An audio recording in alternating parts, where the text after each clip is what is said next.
ದಾರಿ ದೂರ ಕತ್ತಲೆಯ ಗವಿ ಕನಿಕರಿಸಿ ಕೈ ಹಿಡಿದು ನಡೆಸುವನ್ನ ಅಂತ ಪ್ರಾರ್ಥನೆ ಮಾಡ್ತಾರೆ BM ಶ್ರೀಕಂಠಯ್ಯನವರು. Lead me light in the earthly gloom, the night is dark, home is far away. Lead thou me on ಅಂತ ಕೇಳ್ಕೊತಾರೆ ಕಾರ್ಡಿನಲ್ ನ್ಯೂಮ್ಯಾನ್ ಅವರು. ಹಾಗೆ ನನ್ನೊಳಗೆ ನಾನು ಎನ್ನುವ ಭಾವ ತುಂಬಿದ್ರೆ, ನನ್ನಿಂದಲೇ ಎನ್ನುವ ಅಹಂಕಾರ ನನ್ನನ್ನು ಆಳ್ತಾ ಇದ್ರೆ, ಅದು ಅಜ್ಞಾನವೆಂಬ ಕತ್ತಲೆ. ಆ ಕತ್ತಲೆಗೆ ನಿನ್ನ ಬೆಳಕಿನ ಕಿರಣಗಳ ಸಿಂಚನ ಮಾಡು ದೇವರೇ ಅಂತ ಪ್ರಾರ್ಥಿಸ್ತಾ, ಕರುಣಾನುಭಾವಗಳಿಗೆ ಮುಸುಕಿದ ಮಬ್ಬಿನಲ್ಲಿ ಕೈ ಹಿಡಿದು ನಡೆಸಿದ ದಾರಿ ದೂರ ಕತ್ತಲೆಯ ಗವಿ ಕನಿಕರಿಸಿ ಕೈ ಹಿಡಿದು ನಡೆಸು ಅನ್ನುವ ಪ್ರಾರ್ಥನೆಯನ್ನ ಮಾಡ್ತಾ, ಬಹಳ ಸಾರ್ಥಕವಾದ ಅರ್ಥಪೂರ್ಣವಾದ ಸಮಾರಂಭದಲ್ಲಿ ನಾವೆಲ್ಲ ಸಮಾಹಿತಗೊಂಡಿದ್ದೇವೆ. ಈ ಸಮಾರಂಭದ ವೇದಿಕೆ ಮೇಲಿದ್ದು ನನ್ನನ್ನು ಬಹಳ ಪ್ರೀತಿಯಿಂದ ಇಂತಹ ಒಂದು ಸುಂದರವಾದ ವಾತಾವರಣ ಹೊಂದಿರುವಂತಹ ಸಂಸ್ಥೆಗೆ ನನ್ನನ್ನು ಸ್ವಾಗತಿಸಿರುವಂತಹ ತಮ್ಮೆಲ್ಲರ ಪ್ರಾಂಶುಪಾಲರಾಗಿರುವಂತಹ ಶರ್ಮಿಳಾ ಹೇಮಂತ್ ಮೇಡಮ್ ಅವರಿಗೆ ನನ್ನ ಪ್ರೀತಿಯ ಅನಂತ ಗಮನದವರಿಗೆ ನಾನು ಅರ್ಪಣೆ ಮಾಡುತ್ತೇನೆ.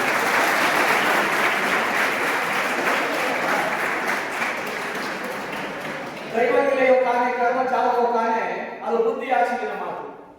ದೈವ ನಿಲಯೋ ಕಾನೆ ಕರ್ಮ ಜಾಲವೋ ಕಾನೆ ಅದು ಬುದ್ಧಿಯಾಚೆಗಿನ ಮಾತು.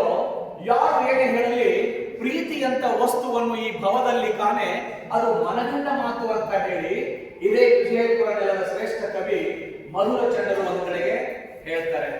ಬಹುಶಃ ಆ ಪ್ರೀತಿ ನನ್ನನ್ನು ತಂದು ನಿಮ್ಮ ಮುಂದೆ ಬಂದು ನಿಲ್ಲಿಸಿದೆ. ನಾನು ವಿಶೇಷವಾಗಿ ಸಾಯಿಬಣ್ಣ ಸರ್ ಅವರನ್ನ ಕೂಡ ನೆನಪು ಮಾಡಿಕೊಳ್ತೇನೆ. ನಾನು ಇಲ್ಲಿ ಬಂದಾಗ ನನ್ನನ್ನು ಬಹಳ ಅತ್ಯಂತ ಮೃದು ಮಾತುಗಳಿಂದ ನನ್ನನ್ನು ಸ್ವಾಗತಿಸಿದ ನರೇಂದ್ರ ಸರ್ ಅವರು ಕೂಡ ಇಲ್ಲಿ ಕುತ್ಕೊಂಡಿದ್ದಾರೆ. ಸರ್ ತಮ್ಮೂ ಕೂಡ ವಂದಿಸ್ತೇನೆ.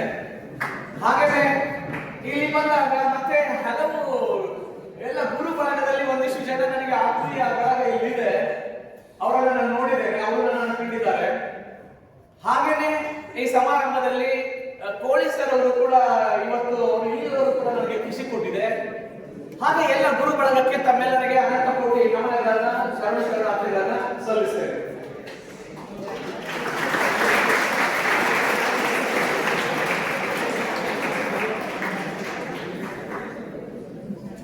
ಒಂದಿಷ್ಟು ವಿಚಾರಗಳು ಸ್ಟೂಡೆಂಟ್ಸ್, ನೀವೆಲ್ಲ ಹೊಸ ಕನಸುಗಳನ್ನ ಕಟ್ಕೊಂಡು ಮೊನ್ನೆನೇ ಕ್ಯಾಲೆಂಡರ್ ವರ್ಷ ಹೊಸ ವರ್ಷ ಅಂತ ನಾವು ಆಚರಿಸಿದ್ದೇವೆ.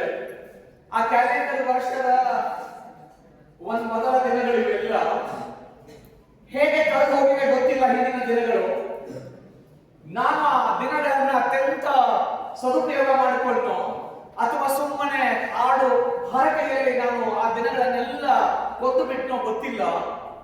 ಆದ್ರೆ ಹೊಸ ವರ್ಷದ ಆರಂಭದಲ್ಲಿದ್ದೇವೆ, ಸಂಕಲ್ಪ ಮಾಡಬೇಕಾಗಿದೆ, ಹೊಸ ಉತ್ಸಾಹ ನಮಗೆ ಬರಬೇಕಾಗಿದೆ. ಹೊಸ ಶಕ್ತಿ, ಹೊಸ ಉತ್ಸಾಹ, ಹೊಸ ಭರವಸೆ, ಹೊಸ ಕನಸುಗಳೊಂದಿಗೆ ನಾವು ನಮ್ಮ ಬದುಕನ್ನು ಸಾರ್ಥಕಗೊಳಿಸಬೇಕಾಗಿದೆ. ಆ ದಿಶೆಯೊಳಗೆ ಈ ಹೊಸ ವರ್ಷದ ಆರಂಭದಲ್ಲಿ ಸಂಸ್ಥೆ ನಿಮಗಾಗಿ ಒಂದು ಮೋಟಿವೇಶನಲ್ ಕ್ಲಾಸ್ ಅನ್ನ ಇಲ್ಲಿ ಏರ್ಪಡಿಸ್ತಾ ಇದೆ. ನಾನ್ ಕೇಳ್ತೇನೆ, ಈ ನೆಲನೇ ಪವಿತ್ರವಾಗಿರುವ ನೆಲ ಇದು. ಈ ನೆಲಕ್ಕೆ ಬರುವಾಗಲೆಲ್ಲ ಹಣೆ ಮನೆದು ನಾವು ಬರ್ತೇವೆ. ಪರಮ ಪೂಜ್ಯ ಸಿದ್ದೇಶ್ವರ ಅಪ್ಪಗಳು ನಮ್ಮನ್ನು ಆಗಲಿ 3 ವರ್ಷಗಳು ಕಳೆದಿರುವ ಸಂದರ್ಭದಲ್ಲಿ ಮೊನ್ನೆ ಅವರಿಗೆ ಗುರು ನಮನವನ್ನ ಮಾಡಿದ್ದೇವೆ. ಯಾವ ಪರಮ ಪೂಜ್ಯ ಸಿದ್ದೇಶ್ವರ ಅಪ್ಪಗಳು ಈ ಸಂಸ್ಥೆಯ ಅಧ್ಯಕ್ಷರನ್ನ ನಾವೇನು ಹೇಳ್ತೇವೆ, ಅವರು ಅವರನ್ನು ಇಷ್ಟು ಪ್ರೀತಿಸಿದ್ರು ಅಂತ ಹೇಳಿದ್ರೆ, ಈ ಸಂಸ್ಥೆಯ ಅಧ್ಯಕ್ಷರು ಸಿದ್ದೇಶ್ವರ ಅಪ್ಪಗಳನ್ನ ಅಂಗೈಯೊಳಗೆ ಇಟ್ಕೊಂಡು ಅವರನ್ನು ಅತ್ಯಂತ ಪ್ರೀತಿಯಿಂದ ಕಾಣ್ತಾ ಇದ್ರು. ಅಂತಹ ಪರಮ ಪೂಜ್ಯ ಸಿದ್ದೇಶ್ವರ ಅಪ್ಪಗಳು ಈ ನೆಲಕ್ಕೆ ಬಂದು ಈ ಸಂಸ್ಥೆಯನ್ನು ಉದ್ಘಾಟಿಸಿ ಇಲ್ಲಿ ಕಲಿಯುವ ಮಕ್ಕಳು, ಇಲ್ಲಿ ಅರಳುವ ಹೂಗಳು ಇಡೀ ದಶ ದಿಕ್ಕುಗಳಿಗೂ ತಮ್ಮ ಪರಿಮಳವನ್ನ ಬೀರಿ ಅಂತ ಆಶೀರ್ವಾದ ಮಾಡಿ ಹೋಗಿರುವ ಪರಮ ಪೂಜ್ಯ ಸಿದ್ದೇಶ್ವರ ಅಪ್ಪಗಳು ಹುಟ್ಟಿದ ನಡೆದ ನೆಲ ಇದು. ಇಲ್ಲಿ ನೀವು ಕಲಿತಾ ಇದ್ದೀರಲ್ಲ, ಎಂತಹ ರೋಮಾಂಚನ, ಅದು ಎಂತಹ ಅದ್ಭುತವಾದ ಒಂದು ಅವಕಾಶ ನಿಮಗೆ ಸಿಕ್ಕಿದೆ ಅನ್ನೋದನ್ನ ನಿಮಗೆ ತುಂಬಾ ಪ್ರೀತಿಯಿಂದ ಅದನ್ನ ನೆನಪು ಮಾಡ್ತಾರೆ. ನಿಮ್ಗೆ ಗೊತ್ತಿಲ್ಲ, ಈ ನೆಲದ ಸಂಸ್ಕೃತಿ, ಈ ನೆಲದ ಪರಂಪರೆ, ಈ ದೇಶದ ಭವ್ಯವಾದಂತ ಚಿಂತನೆಗಳನ್ನ ಇಲ್ಲಿ ಕಗ್ಗೋಡದಲ್ಲಿ ಭಾರತ ಸಂಸ್ಕೃತಿ ಉತ್ಸವ ಅನ್ನೋ ಹೆಸರಿನಲ್ಲಿ ಈ ಸಂಸ್ಥೆ ಅದನ್ನ ನಡೆಸಿಕೊಡ್ತದೆ. ಬಹುಶಃ ವಿಜಯಪುರ ಈ ಜಿಲ್ಲೆಯೊಳಗೆ ಅಷ್ಟೊಂದು ಜನ, ಲಕ್ಷ ಜನ ಆ ಸಂಸ್ಕೃತಿ ಸಂಸ್ಕೃತಿ ಉತ್ಸವಕ್ಕೆ ಬಂದು ಹೋಗ್ತಾರೆ, ಇಲ್ಲಿ ಗೋವುಗಳನ್ನ ಸಾಕ್ತಾರೆ, ಅಂತಹ ಗೋಮಾತೆಯನ್ನು ಕೂಡ ಪೂಜಿಸ್ತಾ ಇರುವಂತ ನೆಲ ಇದು ನಮ್ದು ಅನ್ನೋದನ್ನ ನೆನಪು ಮಾಡಿಕೊಂಡು, ಕೇವಲ ಶಿಕ್ಷಣವೆಂದರೆ ನಮ್ಮ ಎಡಮೆದುಳನ್ನ ತರಬೇತಿಗೊಳಿಸುವುದಲ್ಲ. ಎಡಮೆದುಳಲ್ಲಿ ಅಂಕಗಳನ್ನ ಹೇಗೆ ಗಳಿಸಬೇಕು, ಹೇಗೆ ಸ್ಕೋರ್ ಮಾಡಬೇಕು ಅನ್ನೋದನ್ನ ಹೇಳಿಕೊಡ್ತದೆ. ಆದ್ರೆ ನಮ್ಮ ಬಲ ಮೆದುಳನ್ನ ಕೂಡ ಅಲ್ಲಿ ಅದರ ಶ್ರೀಮಂತಗೊಳಿಸಬೇಕಾಗಿದೆ. ಅಂಕಗಳನ್ನ ಹೇಗೆ ಗಳಿಸಬೇಕು ಅಂತ ಈ ಪರೀಕ್ಷೆಯಲ್ಲಿ, ಶಾಲೆಯ ಪರೀಕ್ಷೆಯಲ್ಲಿ ಎಷ್ಟು ಅಂಕಗಳನ್ನ ಗಳಿಸಬೇಕು ಅನ್ನೋದನ್ನ ಎಡಮೆದುಳು ನಿಮಗೆ ಹೇಳಿಕೊಟ್ರೆ, ಈ ಬದುಕಿನ ಪರೀಕ್ಷೆಯಲ್ಲಿ ನಾನು ಹೇಗೆ ಪಾಸ್ ಆಗಬೇಕು ಅನ್ನೋದನ್ನ ಬಲ ಮೆದುಳು ಮಾಡಿಕೊಡ್ತದೆ. ಈ ಬಲ ಮೆದುಳಿನ ತುಂಬೆಲ್ಲ ಭಾವನೆಗಳಿದ್ದಾವೆ. ಇದು ನನ್ನ ನೆಲ, ಇದು ನನ್ನ ದೇಶ, ಇದು ನನ್ನ ತಾಯಿ, ನಾನು ಕಲಿತ ಶಾಲೆ ಅನ್ನುವಂತಹ ಭಾವನಾತ್ಮಕ ಚಿಂತನೆಗಳನ್ನ ಈ ಬಲ ಮೆದುಳಿನಲ್ಲಿ ನಾವು ತುಂಬಬೇಕಾಗ್ತದೆ. ಹಾಗೆ ನಿಮ್ಮ ಎಡ ಮೆದುಳನ್ನ ಮತ್ತು ಬಲ ಮೆದುಳನ್ನ ಆಕ್ಟಿವೇಟ್ ಮಾಡ್ತಾ ಇರುವ ಈ ಸಂಸ್ಥೆಯೊಳಗೆ ನಿಂತ್ಕೊಂಡು ನಾನು ಮಾತನಾಡುವಾಗ ನನಗೆ ಹೆಮ್ಮೆ ಅನಿಸ್ತದೆ. ಮಾತಾಡ್ತೇನೆ. ಈ ನೆಲದ ಬಗ್ಗೆ ನಾವು ಯಾವಾಗಲೂ ಹೇಳುವಂತದ್ದು, ಈ ನೆಲದ ಬಗ್ಗೆ ಮಾತನಾಡುವಾಗ ಕವಿ ಬರೀತಾರೆ. ನೀವೆಲ್ಲ ಅದನ್ನೆಲ್ಲ ಮಾತುಗಳನ್ನ ಕೇಳಿದ್ರಿ. ಸ್ವಾಮಿ ವಿವೇಕಾನಂದರ ನುಡಿ ಕೂಡ ನನಗೆ ಎಂಟ್ರೆನ್ಸ್ ಅಲ್ಲೇ ಸ್ವಾಗತಿಸ್ತದೆ. ಏನ್ ಹೇಳ್ತಾರೆ ಸ್ವಾಮಿ ವಿವೇಕಾನಂದ ಅಂದ್ರೆ, ಭಾರತದ ಧೂಳೇರಿನ ಸರ್ವೋಚ್ಚ ದೇವಲೋಕ, ಜಗತ್ತಿನ ಜೀವಿಗಳೆಲ್ಲ ತಮ್ಮ ಕರ್ಮವನ್ನ ಸಲ್ಲಿಸಲಿಕ್ಕೆ ಬರಬಹುದಾದ ಒಂದೇ ಒಂದು ಪುಣ್ಯ ಭೂಮಿ ಎಂದರೆ ಅದು ಭಾರತ. ಭಾರತದ ಮಣ್ಣಿನೊಳಗೆ ಮಣ್ಣಾಗಿ, ಧೂಳಿನ ಕಣವಾಗಿ ಮತ್ತೆ ಮತ್ತೆ ಭಾರತದಲ್ಲಿ ಹುಟ್ಟಿ ಬರ್ತೇನೆ ಅಂತ ವಿವೇಕಾನಂದರು ಹೇಳ್ತಾರೆ. ಭಾರತ ನನ್ನ ಶೈಶವದ ತೊಟ್ಟಿಲು, ನನ್ನ ತಾರುಣ್ಯದ ನಂದನವನ, ನನ್ನ ವೃದ್ಧಾಪ್ಯದ ವಾರಣಾಸಿ, ನನ್ನ ಬದುಕಿನ ಪರಂಧಾಮ ಅಂತಾರೆ ಸ್ವಾಮಿ ವಿವೇಕಾನಂದ. ಇಡೀ ಜನವೆಲ್ಲ ಕತ್ತಲೆಯಿಂದ ತುಂಬಿ ಹೋಗಿರುವಾಗ, ಬೆಳಕು ಕಾಲದ ಕಂಗೆಟ್ಟಿರುವಾಗ, ನಮಗೆಲ್ಲ ದಾರಿ ತೋರುವ ಬೆಳಕು ಎಲ್ಲಿಂದ ಬರುತ್ತದೆ ಅಂತ ಬಂದು ಯಾರಾದರೂ ನನ್ನನ್ನ ಕೇಳಿದ್ರೆ ನನ್ನ ಕೈ ಭಾರತದ ಕಡೆಗೆ ಹೋಗುತ್ತೆ ಅಂತ ಹೇಳ್ತಾರೆ. ಜರ್ಮನಿಯ ಮ್ಯಾಕ್ಸ್ ಮುಲ್ಲಾ ಅಂತ ಪವಿತ್ರ ನೆಲ ಅಲ್ವಾ ಇದು ನನ್ನ ಭಾರತ. ಒಂದು ಸಾರಿ ಚಿಂತನೆ ಮಾಡೋಣ.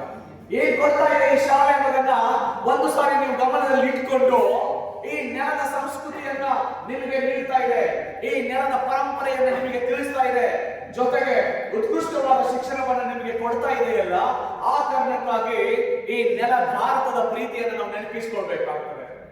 ಅದಕ್ಕೆ ಅಟಲ್ ಬಿಹಾರಿ ವಾಜಪೇಯಿ ಅವರು ಒಂದು ಕಲೆಗೆ ಬರೀತಾರೆ, ಇಷ್ಟು ಸುಂದರವಾದ ಕವಿತೆಯನ್ನು ಬರೀತಾರೆ. ಅಮ್ಮ ಭಾರತ ಮಾತೆ, ನೀನು ಕೋಟಿ ದೇವತೆಗಳ ಹೆತ್ತೊಡಲು, ಹಿಮಾಲಯವೇ ನಿನ್ನ ಕಿರೀಟ, ಕಾಶ್ಮೀರವೇ ನಿನ್ನ ಲಲಾಟ, ಬರ್ಮಾ ಬಲೂಚಿಸ್ತಾನಗಳೇ ನಿನ್ನ ಭುಜಗಳು, ಗಂಗೆ ಯಮುನೆಯ ತಾಯಿ ಭಾರತ ಮಾತೆಯ ವರ್ಣ ಮಾಂಗಲ್ಯ, ದೆಹಲಿ ಅವಳ ಹೃದಯ, ನಾಗಪುರ ಅವಳ ನಾಭಿ, ವಿಂಧ್ಯ ಪರ್ವತವೇ ಅವಳ ಸೊಂಟ, ಪೂರ್ವದಿಂದ ಪಶ್ಚಿಮಕ್ಕೆ ಹರಿಯುತ್ತಿರುವ ನರ್ಮದಾ ನದಿ ತಾಯಿ ಭಾರತ ಮಾತೆಯ ಸೊಂಟದಲ್ಲಿ ಮಿನುಗುತ್ತಿರುವ ಚಿನ್ನದ ಡಾಬು, ಅವಳ ಕಾಲುಗಳೇ ಪೂರ್ವ ಪಶ್ಚಿಮ ಘಟ್ಟಗಳು, ಪಾದ ಪದ್ಮಗಳೇ ಕನ್ಯಾಕುಮಾರಿ, ಶ್ರೀಲಂಕಾ ತಾಯಿ ಭಾರತೀಯ ಚರಣಕ್ಕೆ ಆ ದೇವರು ಅರ್ಪಿಸಿದ ಸುಂದರವಾದ ಗುಲಾಬಿಯ ಹೂವು, ಸಮುದ್ರ ದೇವಿ ತಾಯಿ ಭಾರತೀಯ ಕಾಲುಗಳನ್ನು ತೊಳಿತಾ ಇದ್ದಾಳೆ, ವಾಯುದೇವ ಚಾಮರವನ್ನ ಬೀಸ್ತಾ ಇದ್ದಾನೆ, ಸೂರ್ಯಚಂದ್ರರು ಆರತಿಯನ್ನು ತಿಲಕವನ್ನು ಇಡ್ತಾ ಇದ್ದಾರೆ.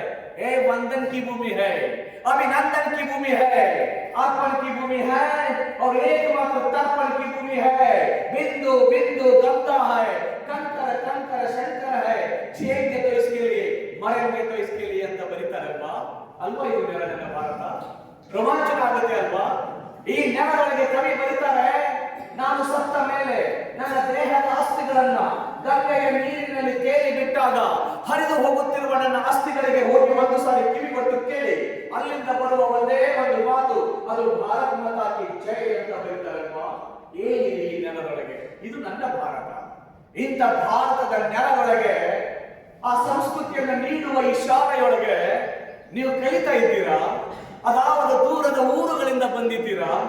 ಅದೆಷ್ಟು ತಂದೆ ತಾಯಿಗಳು ನಿಮ್ಮ ಬಗ್ಗೆ ಹಲವು ಕನಸುಗಳನ್ನ ಕಟ್ಟಿಕೊಂಡು ನನ್ನ ಮಗ ನನ್ನ ಕುಟುಂಬದ ಪರಂಪರೆಯನ್ನು ಎತ್ತಿ ಹಿಡಿತಾನೆ, ನನ್ನ ಮಗ ನನ್ನ ಕುಟುಂಬಕ್ಕೆ ಒಂದು ಆಧಾರವಾಗಿ ನಿಲ್ತಾನೆ, ನನ್ನ ಸಮಾಜಕ್ಕೆ ನನ್ನ ದೇಶಕ್ಕೆ ಒಂದು ಹೆಮ್ಮೆಯನ್ನು ತರುವ ಮಗ ಆಗ್ತಾನೆ, ನನಗೆ ಏನ್ ತೊಂದರೆ ಇದ್ರು ಚಿಂತೆ ಇಲ್ಲ, ನನ್ನ ಮಕ್ಕಳನ್ನ ಉತ್ತಮ ಶಾಲೆಯಲ್ಲಿ ಕಲಿಸಬೇಕು ಅಂತ ಹೇಳಿ ನಿಮ್ಮನ್ನ ಇಲ್ಲಿಗೆ ಕಳಿಸಿದ್ದಾರಲ್ಲ.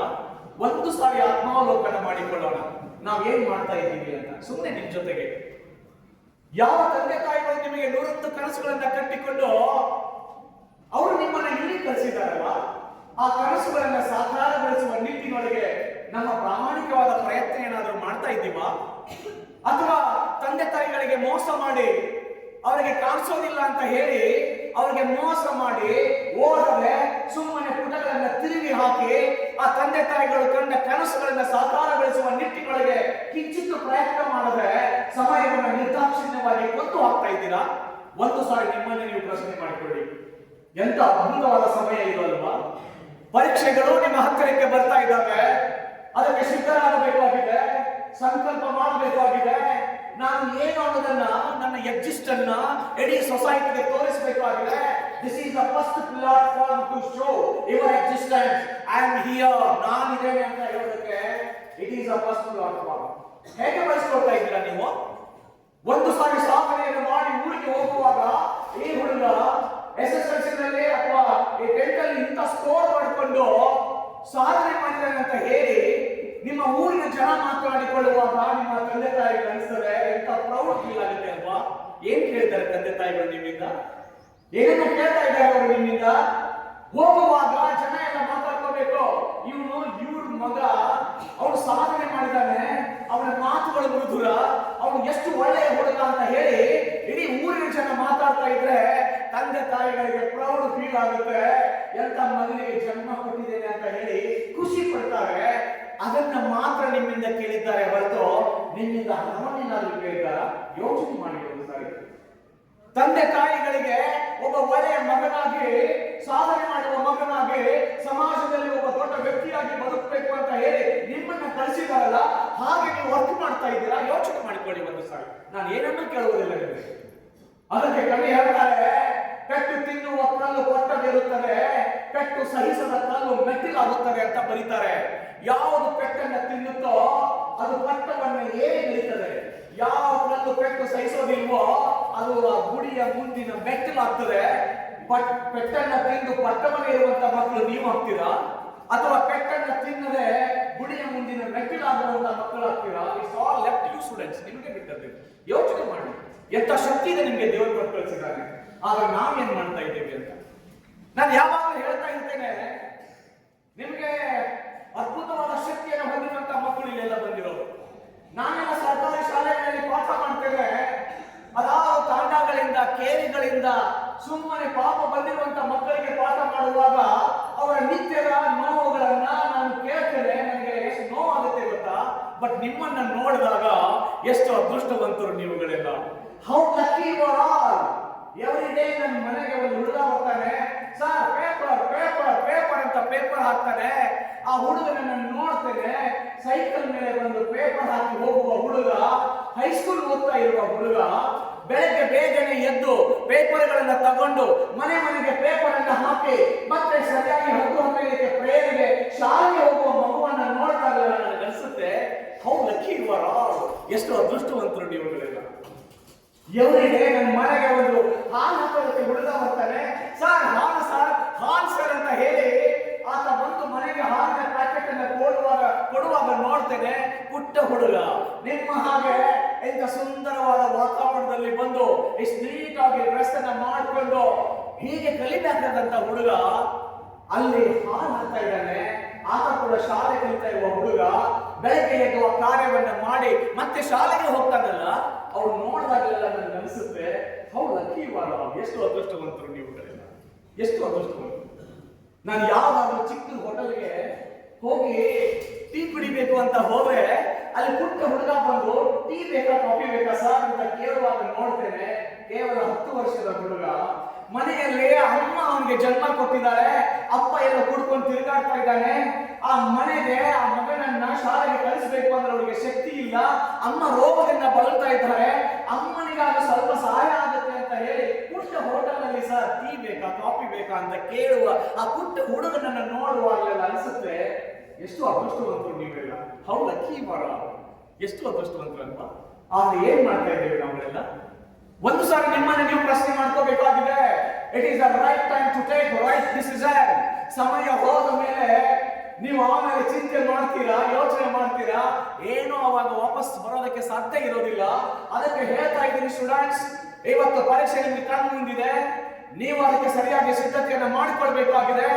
ಇದುವರೆಗೆ ಎಷ್ಟು ದಿನಗಳನ್ನು ನಾನು ನಿರ್ದಾಕ್ಷಿಣ್ಯವಾಗಿ ಕೊಂದು ಹಾಕಿದ್ದೇನೋ ಅದು ಬೇಡ, ಅದು ಹಳೆಯ ಕಥೆ, ಮುಗಿದು ಹೋಗಿದೆ. ಮತ್ತೆ ಅದರ ಬಗ್ಗೆ ಚಿಂತೆ ಮಾಡುವ ಅವಶ್ಯಕತೆ ಇಲ್ಲ. ಆದರೆ ಈಗ ನಾನು ಈ ಸಮಯವನ್ನ ಹೇಗೆ ಅದನ್ನು ಸದುಪಯೋಗ ಮಾಡಿಕೊಳ್ತೇನೆ ಅಂತ ಇವತ್ತು ಒಂದು ಸಂಕಲ್ಪ ಮಾಡಿ, ಡಿಸಿಷನ್ ಮಾಡಿ, ಇದು ಸರಿಯಾದ ದಿನ, ನಾನು ಬದಲಾಗ್ತೇನೆ ಅಂತ ಒಂದು ನಿರ್ಧಾರ ಮಾಡಿ, ಭವ್ಯ ಭವಿಷ್ಯತ್ತು ನಿಮಗಾಗಿ ಕಾಯ್ಕೊಂಡಿರ್ತಾರೆ. ಸ್ಟೂಡೆಂಟ್ಸ್, ನೀವು ಇದನ್ನ ನೋಡಿದಾಗ ಯಾರು ಕಡಿಮೆ ಅಲ್ಲ. ನಿಮ್ಮೊಳಗೆ ಅದ್ಭುತವಾದ ಶಕ್ತಿಯನ್ನು ದೇವರು ಕೊಟ್ಟು ಕಳಿಸಿದ್ದಾನೆ. ನೀವು ಯಾರು ಸುಮ್ಮನೆ ಈ ಭೂಮಿಗೆ ಬಂದವರಲ್ಲ.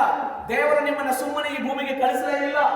ದೇವರಿಗೆ ಇದೆ ನಿಮ್ಮಿಂದ ಯಾವುದೋ ಒಂದು ಅದ್ಭುತವಾದ ಕೆಲಸವನ್ನ ದೇವರಿಗೆ ಮಾಡಿಸಬೇಕಾಗಿದೆ.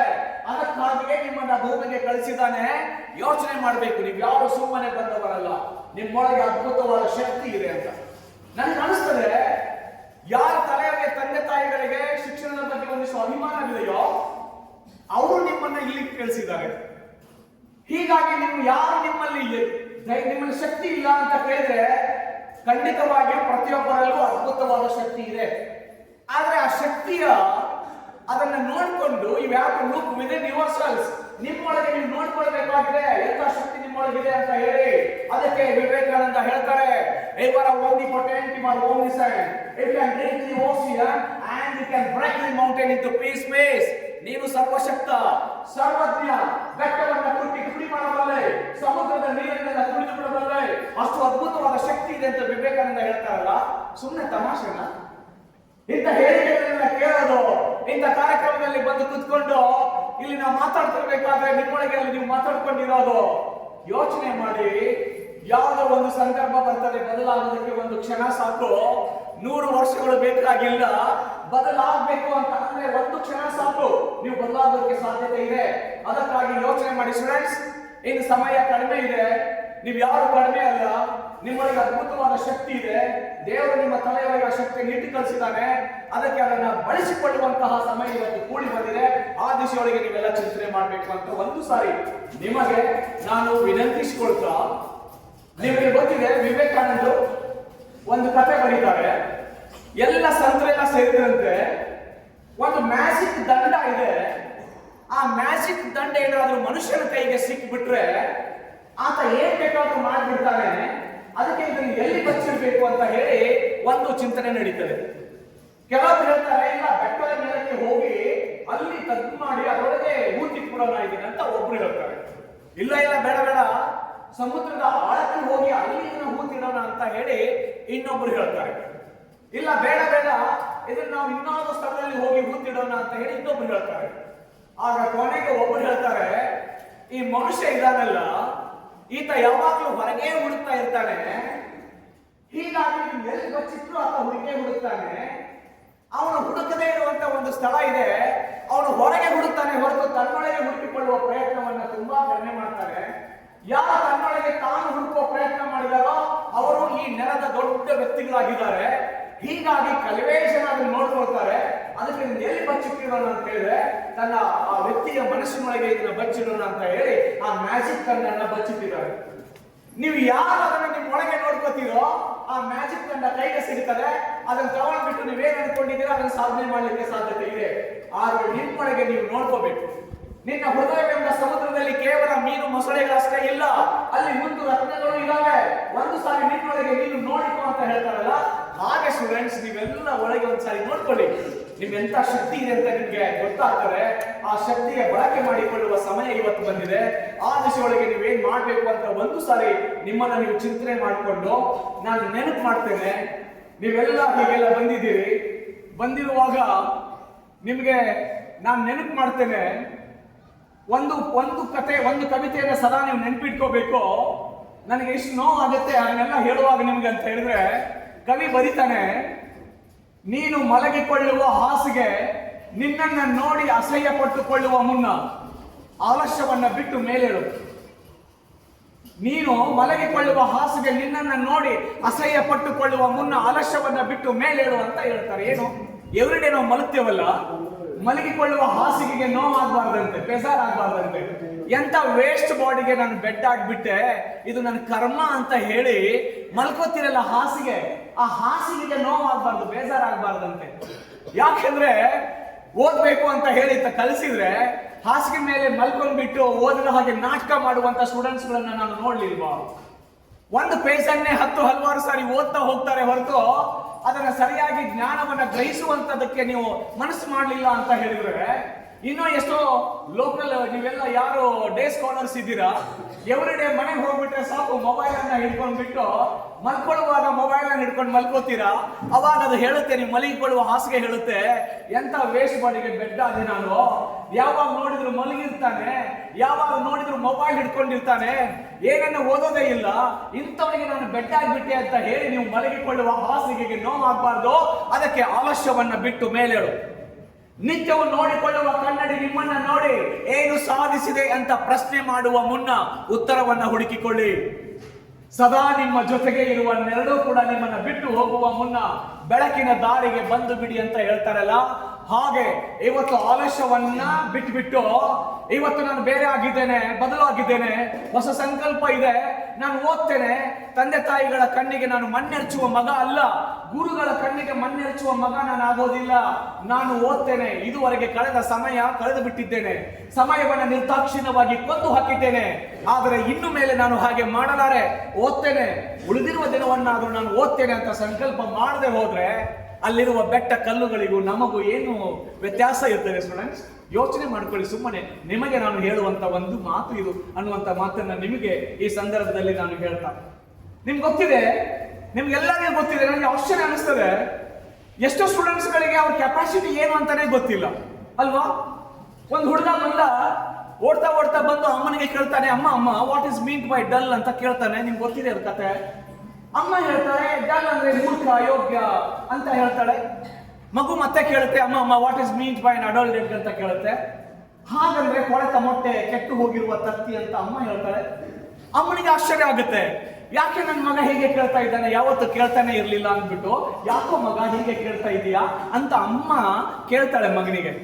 ಮಗ ಸುಮ್ಮನೆ ಕೈಗೆ ಕಟ್ಕೊಂಡ್ಬಿಟ್ಟು ಹೇಳ್ತಾನೆ, ಇಲ್ಲ ಅಮ್ಮ, ಇವತ್ತು ಸ್ಕೂಲ್ ಅಲ್ಲಿ ಇದ್ದಾಗ ನನ್ನ ಟೀಚರ್ ನನಗೆ ಡಲ್ ಅಂದ್ರು, ಅಡಲ್ಟ್ ಎಗ್ ಅಂದ್ರು, ಅರ್ಥ ಗೊತ್ತಿರ್ಲಿಲ್ಲ ಅಮ್ಮ, ಅದಕ್ಕೆ ಕೇಳ್ತಾ ಇದ್ದೀನಿ ಅಂತ. ತಾಯಿಯ ಕಣ್ಣಲ್ಲಿ ನೀರು ಬಂದ್ಬಿಡ್ತವೆ. 9 ತಿಂಗಳು ಹೊತ್ತು ಹೆತ್ತು ಸಾಕಿದಾಕೆ ತಾಯಿ ಅಲ್ವಾ? ಮಗುವಿನ ಬಾಯಿಗೆ ಆ ತುತ್ತನ್ನ ಇಟ್ಟು ಸಾಕಿದಾಕೆ ತಾಯಿ ಅಲ್ವಾ? ಮಗುವಿನ ಕಾಲಲ್ಲಿ ಮುಳ್ಳು ನಟ್ರೆ ಅವಳ ಕಣ್ಣಲ್ಲಿ ಮುಳ್ಳು ನಟ್ಟಿರುವ ಹಾಗೆ ನೋವು ತಿಂದಾಕೆ ತಾಯಿ ಅಲ್ವಾ? ಅವಳ ಹೊಟ್ಟೆಯಲ್ಲಿ ಹುಟ್ಟಿರುವಂತ ಮಗುವನ್ನ ಯಾರಾದ್ರೂ ದಡ್ಡ, ಅಯೋಗ್ಯ ಅಂತ ಬೈದ್ರೆ ನೋವಾಗೋದಿಲ್ವಾ? ತಾಯಿಗೆ ನೋವಾಗುತ್ತೆ, ಕಣ್ಣಲ್ಲಿ ನೀರು ಬರ್ತದೆ. ಅಷ್ಟರಲ್ಲಿ ಪ್ರಿನ್ಸಿಪಾಲ್ ಒಂದು ಲೆಟರ್ ಬರ್ತದೆ, your son is dull, he is unable to learn anything, ದಯವಿಟ್ಟು ಅವನನ್ನ ಮನೆಗೆ ಕರ್ಕೊಂಡು ಹೋಗಿ ಅಂತ ಪ್ರಿನ್ಸಿಪಾಲ್ ಒಂದು ಲೆಟರ್ ಬರ್ತದೆ. ಜಸ್ಟ್ ಒಬ್ಬ ಅಮ್ಮ ಮನಸ್ಸು ಮಾಡ್ತಾಳೆ, ಅಮ್ಮ ಮನಸ್ಸು ಮಾಡಿಕೊಂಡು ಆ ಲೆಟರ್ ಕೈಯಲ್ಲಿ ಹಿಡ್ಕೊತಾಳೆ, ಮಗುವಿನ ಕೈ ಹಿಡ್ಕೊತಾಳೆ, ಶಾಲೆ ಬಂದು ಬರ್ತಾಳೆ, sir my son is not dull, you are dull, you are unable to teach my ಸನ್.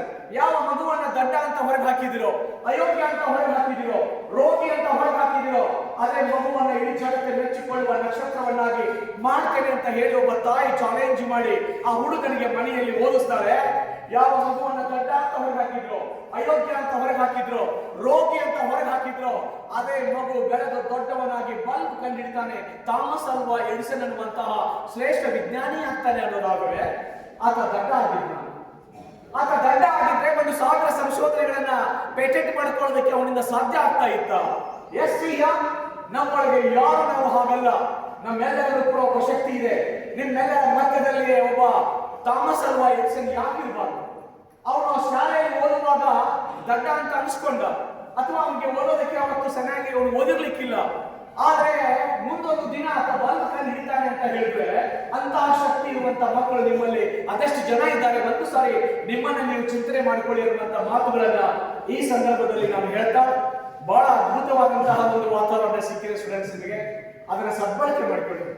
ನನಗೆ ಬಹಳ ಖುಷಿ ಅನಿಸ್ತದೆ, ಸರ್ಕಾರಿ ಶಾಲೆಯೊಳಗೆ ಒಂದು ಹುಡುಗಿ ಲಾಸ್ಟ್ ಇಯರ್ ಇಲ್ಲಿ SLC ಎಕ್ಸಾಮ್ 10th ಎಕ್ಸಾಮ್ ಅಲ್ಲಿ ಒಂದು ಗೌರ್ಮೆಂಟ್ ಸ್ಕೂಲ್ ಹುಡುಗಿ ಇಡೀ ಬೋರ್ಡ್ ಎಕ್ಸಾಮ್ ಅಲ್ಲಿ 10th ಅಲ್ಲಿ 625 ಗೆ 625 ಮಾಡಿದಂತಹ ದಿ ಓನ್ಲಿ ಹುಡುಗಿ ಅಂಕಿತಾ ಕೊಲ್ಲೂರ್ ಅಂತ ಅಂಕಿತಾ ಕೊಲ್ಲೂರ್ ಅಂತ.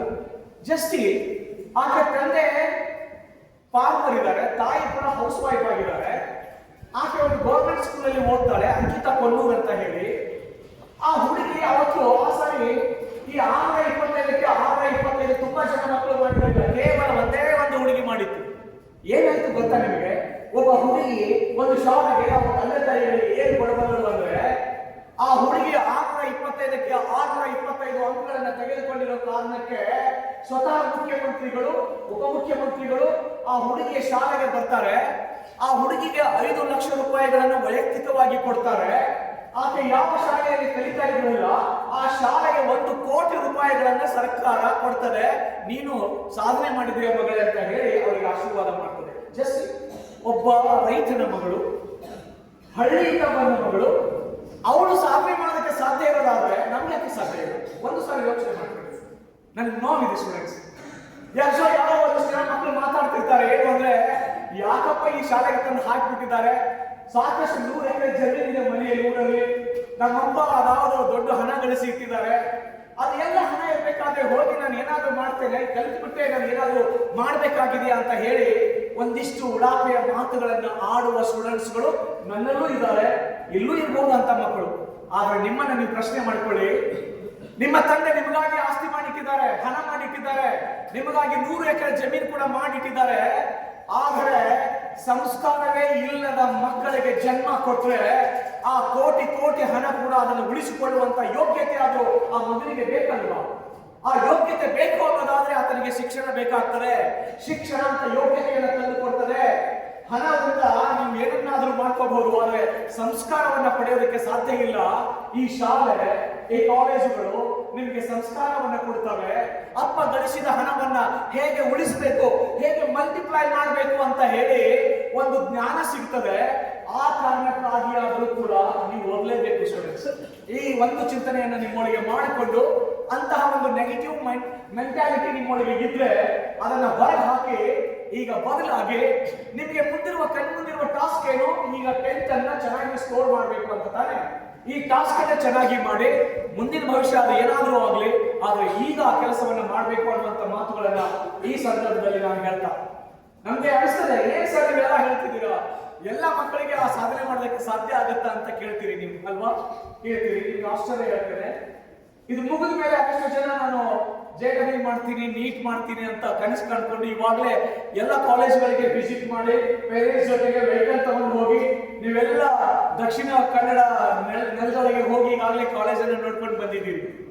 ಲಕ್ಷ ಲಕ್ಷ ಹಣ ಕೊಟ್ಟು ಅಡ್ಮಿಷನ್ ಮಾಡೋದಕ್ಕೆ ತಂದೆ ತಾಯಿಗಳು ಕೂಡ ಸಿದ್ಧರಾಗಿದ್ದಾರೆ. ಆಮೇಲೆ ಸುಮ್ಮನೆ ಯಾವುದೇ ಸಾಧನೆಗಳು ಅದು ಸಾಧ್ಯವಾಗುವುದಿಲ್ಲ. ನಿಮಗೆ ಒಂದು ಕಥೆ ಹೇಳ್ತೇನೆ. ತಾಳಿಕೋಟೆಯಲ್ಲಿ ಆ ಸೈಡ್ ಕೂಡ ಈ ಸ್ಟೂಡೆಂಟ್ಸ್ಗಳು ತುಂಬಾ ಜನ ಬರ್ತಾರೆ.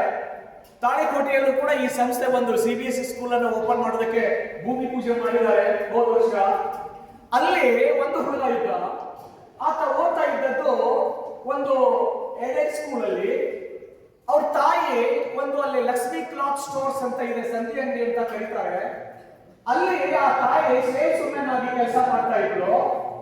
ಈ ಹುಡುಗ ಅಲ್ಲೊಂದು ಶಾಲೆಯಲ್ಲಿ ಓದ್ತಾ ಇದ್ದ. SSLC ನಲ್ಲಿ ಅವನು 98% ಸ್ಕೋರ್ ಮಾಡಿದಾಗ ನಿಮಗೆ ಆಶ್ಚರ್ಯ ಹೇಳ್ತೇನೆ, ಹಾಗಿದ್ರೆ ಆ ಹುಡುಗ ಯಾವಾಗಲೂ ಬರೀ ಓದೋದನ್ನೇ ಮಾಡ್ತಾ ಇದ್ದ ಅಂತ ಕೇಳಿದ್ರೆ ಇಲ್ಲ. ರಜೆ ಬಂತು ಅಂದ್ರೆ ಹೋಗಿ ಅದೇ ಅಂಗಡಿನಲ್ಲಿ ಸೇಲ್ಸ್ ಬಾಯ್ ಆಗಿ ಕೆಲಸ ಮಾಡ್ತಾ ಇದ್ದ. ಅಕ್ಟೋಬರ್ ರಜೆನಲ್ಲಿ ಹೋಗಿ ಸೇಲ್ಸ್ ಬಾಯ್ ಆಗಿ ಕೆಲಸ ಮಾಡ್ತಾ ಇದ್ದ. ಏಪ್ರಿಲ್ ಮೇ ರಜೆ ಬಂತಂದ್ರೆ ಸಾಕು ಹೋಗಿ ಅಲ್ಲಿ ಸೇಲ್ಸ್ ಬಾಯ್ ಆಗಿ ಕೆಲಸ ಮಾಡ್ತಾ ಇದ್ದ. ಅವನ ಬುಕ್ಸ್ಗೆ, ಅವನ ಬಟ್ಟೆಗೆ ಎಷ್ಟು ದುಡ್ಡು ಬೇಕೋ ಅದನ್ನೆಲ್ಲ ಅವನೇ ದುಡಿದು ಗಳಿಸ್ತಾ ಇದ್ದ. ಹುಡುಗ 98% ಅನ್ನ ಸ್ಕೋರ್ ಮಾಡಿದಾಗ ನಿಮ್ಗೆ ಆಶ್ಚರ್ಯ ಹೇಳ್ತೀನಿ, ಆ ಹುಡುಗನಿಗೆ ಅಡ್ಮಿಷನ್ ಎಲ್ಲಿ ಮಾಡ್ಬೇಕು ಅಂತ ಅವ್ರ ತಾಯಿಗೆ ಗೊತ್ತಿಲ್ಲ. ಆಶ್ರಯ ಕಾಲೋನಿಯಲ್ಲಿ ಅವ್ರ ಮನೆ ಇದೆ, 10x10 ಮನೆ, ಅದು ಅಷ್ಟೇ ಚಿಕ್ಕದಾದ ಮನೆ. ಅಂತ ಮನೆಯಲ್ಲಿ ಯಾವ ಸೌಲಭ್ಯಗಳು ಇಲ್ಲದ ಮನೆಯಲ್ಲಿ ಸ್ವತಃ ತಾನೇ ದುಡಿದು ಹಣ ಗಳಿಸಿ ತನ್ನ ಬಟ್ಟೆಗೆ ಯೂನಿಫಾರ್ಮ್ ಬೇಕಾದ ದುಡ್ಡನ್ನ ಅರ್ನ್ ಮಾಡಿದಂತ ಹುಡುಗ, ಸೇಲ್ಸ್ ಬಾಯ್ ಆಗಿ ಕೆಲಸ ಮಾಡಿದ ಹುಡುಗ 98% ಸ್ಕೋರ್ ಮಾಡಿದಾಗ ಅವನನ್ನ ನಾವು ಹೋಗಿ ಒಂದು ಕಾಲೇಜಲ್ಲಿ ವಿನಂತಿ ಮಾಡಿಕೊಂಡಿವಿ, ಇಲ್ಲ ದಯವಿಟ್ಟು ಈ ಹುಡುಗನಿಗೆ ನೀವು ಸುಮ್ಮನೆ 1 ರೂಪಾಯಿ ತಗೊಳ್ಳದೇನೆ ಅಡ್ಮಿಷನ್ ಕೊಡಬೇಕು ಅಂತ ಹೇಳಿದೀವಿ. ಅವರು ಕೂಡ ಒಪ್ಪಿ ಆ ಹುಡುಗನಿಗೆ 1 ರೂಪಾಯಿ ತೆಗೆದುಕೊಳ್ಳದೆ ಅಡ್ಮಿಷನ್ ಕೊಟ್ಟರು. ಆ ಹುಡುಗ PUC ನಲ್ಲಿ ಆತ ಬೋರ್ಡ್ ಎಕ್ಸಾಮ್ ನಲ್ಲಿ again he scored 98%. NEET result ಬಂತು. ನೀಟ್ ರಿಸಲ್ಟ್ ಬಂದಾಗ again he cracked NEET and got admission in MS Ramaiah medical college. ಅಲ್ಲಿ ಆತ ಅಡ್ಮಿಷನ್ ತಗೋತಾನೆ ಅಂತ ಹೇಳಿದ್ರೆ ಯೋಚನೆ ಮಾಡಿಸ್ಬಿಡ್ರಿ. ಸುಮ್ಮನೆ ನಾವೆಲ್ಲ ಶ್ರೀಮಂತರು, ದೊಡ್ಡ ದೊಡ್ಡ ಮನೆಗಳಿಂದ ಬಂದಿದ್ದೇವೆ, ಸುಮ್ಮನೆ ಬಡವರ ಕತೆ ನನಗಾಕಿ ಅಂತ ಅಲ್ಲ. ಯೋಚನೆ ಮಾಡಿ, ನೀವು ಆ ಕೆಲಸವನ್ನ ಮಾಡದೆ ಹೋದ್ರೆ ಈ ಸಮಾಜ ನಿಮಗೆ ದೊಡ್ಡದಾದಂತಹ ರೆಸ್ಪೆಕ್ಟ್ ನಿಮಗೆ ಕೊಡೋದಕ್ಕೆ ಸಾಧ್ಯವೇ ಇಲ್ಲ. You have to show your existence. ನಿನ್ನ ಸ್ವಂತ ಅಸ್ತಿತ್ವವನ್ನು ನೀವು ತೋರಿಸಬೇಕಾಗಿದೆ. ಆ ಹುಡುಗ ಸೇಲ್ಸ್ ಬಾಯ್ ಆಗಿ ಕೆಲಸ ಮಾಡಿ ನೀಟ್ ಕ್ರ್ಯಾಕ್ ಮಾಡ್ತಾನೆ ಅಂತಂದ್ರೆ ಸುಮ್ಮನೆ ತಮಾಷೆ ಅಲ್ಲ. ಒಂದು ಬದ್ಧತೆ ಇತ್ತಲ್ಲ, ಡೆಡಿಕೇಶನ್ ಇತ್ತಲ್ಲ, ಸಮರ್ಪಣಾ ಭಾವ ಇತ್ತಲ್ಲ, ಕಂಟಿನ್ಯೂಸ್ ಅವನಿಗೆ ಸ್ಟಡಿ ಮಾಡುವಂತ ಸತತ ಅಧ್ಯಯನ ಮಾಡುವ ಒಂದು ಜೀಲಿತ್ತಲ್ಲ, ಅವನೊಳಗೆ ಒಂದು ಫೈರ್ ಇತ್ತಲ್ಲ, ಸಾಧಿಸಬೇಕು ಅನ್ನುವ ಹಂಬಲ ಇತ್ತಲ್ಲ, ಅದು ಅವನಿಗೆ ಆ ಕಾರಣಕ್ಕೆ ಆತ ಮೆಡಿಕಲ್ ಸೀಟ್ ತಗೊಂಡಿದ್ದಾನೆ. ಆ ಹುಡುಗ ಇವತ್ತು MD ಗಾಗಿ ಟ್ರೈ ಮಾಡ್ತಾ ಇದ್ದಾನೆ. ಆ ಹುಡುಗ ಒಂದು ಆಶ್ರಯ ಕಾಲೋನಿಯಲ್ಲಿ ಹುಟ್ಟಿದ ಹುಡುಗ, ಸೇಲ್ಸ್ ಬಾಯ್ ಆಗಿ ಕೆಲಸ ಮಾಡಿದ ಹುಡುಗ, MD ಆಗಿ ಅಥವಾ ಯಾವುದೋ ಸ್ಪೆಷಲಿಸ್ಟ್ ಆಗಿ ಬಂದು ಸರ್ವಿಸ್ ಮಾಡೋದಕ್ಕೆ ಶುರು ಮಾಡಿದ್ರೆ ಹೇಗೆ ಸಮಾಜ? ನಾನು ಇವತ್ತು ಕತೆ ಹೇಳ್ತಾ ಇದ್ದೀನಿ, ನಿಮ್ ಕತೆ ಹೇಳ್ಬಾರ್ದು? ಇಲ್ಲಿ ಓದುವ ಒಬ್ಬ ಮಗುವಿನ ಕಥೆಯನ್ನ ನಾನು ಹೇಳ್ಬೇಕಲ್ವಾ? ಯಾವ ಹಳ್ಳಿಯಲ್ಲಿ ಹುಟ್ಟಿರುವ ಹುಡುಗನ ಕಥೆಯನ್ನ ಇವತ್ತು ನಿಮ್ಮ ಮುಂದೆ ಬಂದು ಹೇಳ್ತಾ ಇದ್ದೀನಿ. ಆದ್ರೆ ನೀವು ಸಾಧನೆ ಮಾಡಿದಾಗ ನಿಮ್ಮ ಕಥೆಯನ್ನು ನಾನು ಮತ್ತೆ ಹೇಳ್ಬೇಕಲ್ವಾ? ಹಾಗೆ ಸಾಧಿಸುವಂತಹ ಒಂದು ಛಲ, ಒಂದು ಒಳಗೆ ಒಂದು ಫೈರ್ ನಿಮ್ಮೊಳಗೆ ಇರದೆ ಹೋದ್ರೆ ನಾವು ಜೀವಂತ ಇದ್ದೀವಿ ಅಂತ ಅದಕ್ಕೆ ಅರ್ಥನೇ ಇಲ್ಲ. ಆ ದಿಸೆಯೊಳಗೆ ಸ್ಟೂಡೆಂಟ್ಸ್ ಒಂದು ಚಿಂತನೆ ಮಾಡ್ಕೊಳ್ಳಿ, ಬದಲಾಗೋದಕ್ಕೆ ಈ ಕ್ಷಣ ಸಾಕು, ಅದಕ್ಕೆ 100 ವರ್ಷಗಳು ಬೇಕಾಗಿಲ್ಲ ಅಂತ ಹೇಳಿ ಇವತ್ತು ನೀವು ಅದನ್ನ ಯೋಚನೆ ಮಾಡ್ಕೊಳ್ಳಿ ಅಂತ ನಿಮ್ ಮುಂದೆ ನಾನು ಹೇಳ್ತಾ, ಆ ತಾಯಿ ನಿಮ್ಗೆಲ್ಲ ನಾನು ಹೇಳ್ತಿರ್ತೀನಿ, ನೆನ್ಪು ಮಾಡ್ಕೊಳ್ಳಿ. ಕನಸು ಹೇಗಿದೆ ತಾಯಿ ಕನಸು ಅಂದ್ರೆ, ಮನೆಗೆ ಹೋದಾಗಲೆಲ್ಲ ತಾಯಿ ಕೇಳೋ ಒಂದೇ ಒಂದು ಮಾತು ಅಲ್ವಾ, ಮಗ ಊಟ ಚೆನ್ನಾಗಿ ಮಾಡ್ತಾ ಇದೀಯಾ, ಚೆನ್ನಾಗಿದೆಯಾ ಅಂತ ಕೇಳ್ತಾಳೆ. ಆಕೆ ಒಳಗೊಂದು ಮನಸ್ಸಿದೆ, ಎಷ್ಟು ಮಾರ್ಕ್ಸ್ ಸ್ಕೋರ್ ಮಾಡಿದೆ ಅಂತ ಕೇಳಿದ್ರೆ, ಕಡಿಮೆ ಸ್ಕೋರ್ ಮಾಡಿದ್ರೆ ಮಗನಿಗೆ ನೋವಾಗುತ್ತೇನೋ ಅಂತ ಹೇಳಿ ಅಮ್ಮ ಅದನ್ನ ಕೇಳೋದಕ್ಕೂ ಕೂಡ ಹೋಗಲ್ಲ. ನಿಮ್ಗೆ ಗೊತ್ತಾ ಸ್ಟೂಡೆಂಟ್ಸ್? ಅಮ್ಮನಿಗೆ ತಿಳಿಯೋದಿಲ್ಲ ಅಂತ ಹೇಳಿ ನೀವೆಲ್ಲ ಅಮ್ಮನ ಮುಂದೆ ತುಂಬಾ ಕಲ್ತವ್ರ ನಾಟಕ ಆಡ್ತೀವಲ್ಲ. ಒಂದು ಸಾರಿ ನಿಮ್ಮ ಅಂತರಾವಲೋಕನ ಮಾಡಿಕೊಳ್ಳಿ, ನಿಮ್ಮ ಮನಸ್ಸು ನಿಮ್ಗೆ ಚುಚ್ಚೋದಿಲ್ವಾ? ಅಯ್ಯೋ, ಅಮ್ಮ ನನ್ನ ಮೇಲೆ ಎಷ್ಟು ಬೆಟ್ಟರಷ್ಟು ಪ್ರೀತಿ ಇಟ್ಕೊಂಡಿದ್ದಾರೆ, ನಾನು ಏನ್ ಮಾಡ್ತಾ ಇದ್ದೀನಿ, ರೆಸಿಡೆನ್ಷಿಯಲ್ ಕಾಲೇಜಲ್ಲಿ ಓದ್ತಾ ಇದ್ದೀನಿ, ಆದ್ರೆ ನಾನು ಏನ್ ಮಾಡ್ತಾ ಇದ್ದೀನಿ ಅಂತ ಒಂದ್ಸರಿ ಯೋಚನೆ ಮಾಡಿ. ಅಮ್ಮ ಹೇಳ್ತಾಳೆ, ಆಕಾಶದಲ್ಲಿ ಚಂದ್ರ ತಾರೆ ತೊಟ್ಟಿಲಲ್ಲಿ ಬೆಳಕಾಗಿಟ್ಟು ತೂಗಿದಾಕೆ, ಬೆಳಕಾಗಿಟ್ಟು ತೂಗಿದಾಕೆ, ನಿನಗೆ ಬೇರೆ ಹೆಸರು ಬೇಕೆ, ನಿನಗೆ ಬೇರೆ ಹೆಸರು ಬೇಕೆ, ಅಮ್ಮ ಎಂದರೆ ಅಷ್ಟೇ ಸಾಕೆ. ಆಕಾಶದ ನೀಲಿಯಲ್ಲಿ ಚಂದ್ರ ತಾರೆ ತೊಟ್ಟಿಲಲ್ಲಿ ಬೆಳಕಾಗಿಟ್ಟು ತೂಗಿದಾಕೆ, ಬೆಳಕಾಗಿಟ್ಟು ತೂಗಿದಾಕೆ, ನಿನಗೆ ಬೇರೆ ಹೆಸರು ಬೇಕೆ, ನಿನಗೆ ಬೇರೆ ಹೆಸರು ಬೇಕೆ, ಅಮ್ಮ ಎಂದರೆ ಅಷ್ಟೇ ಸಾಕೆ.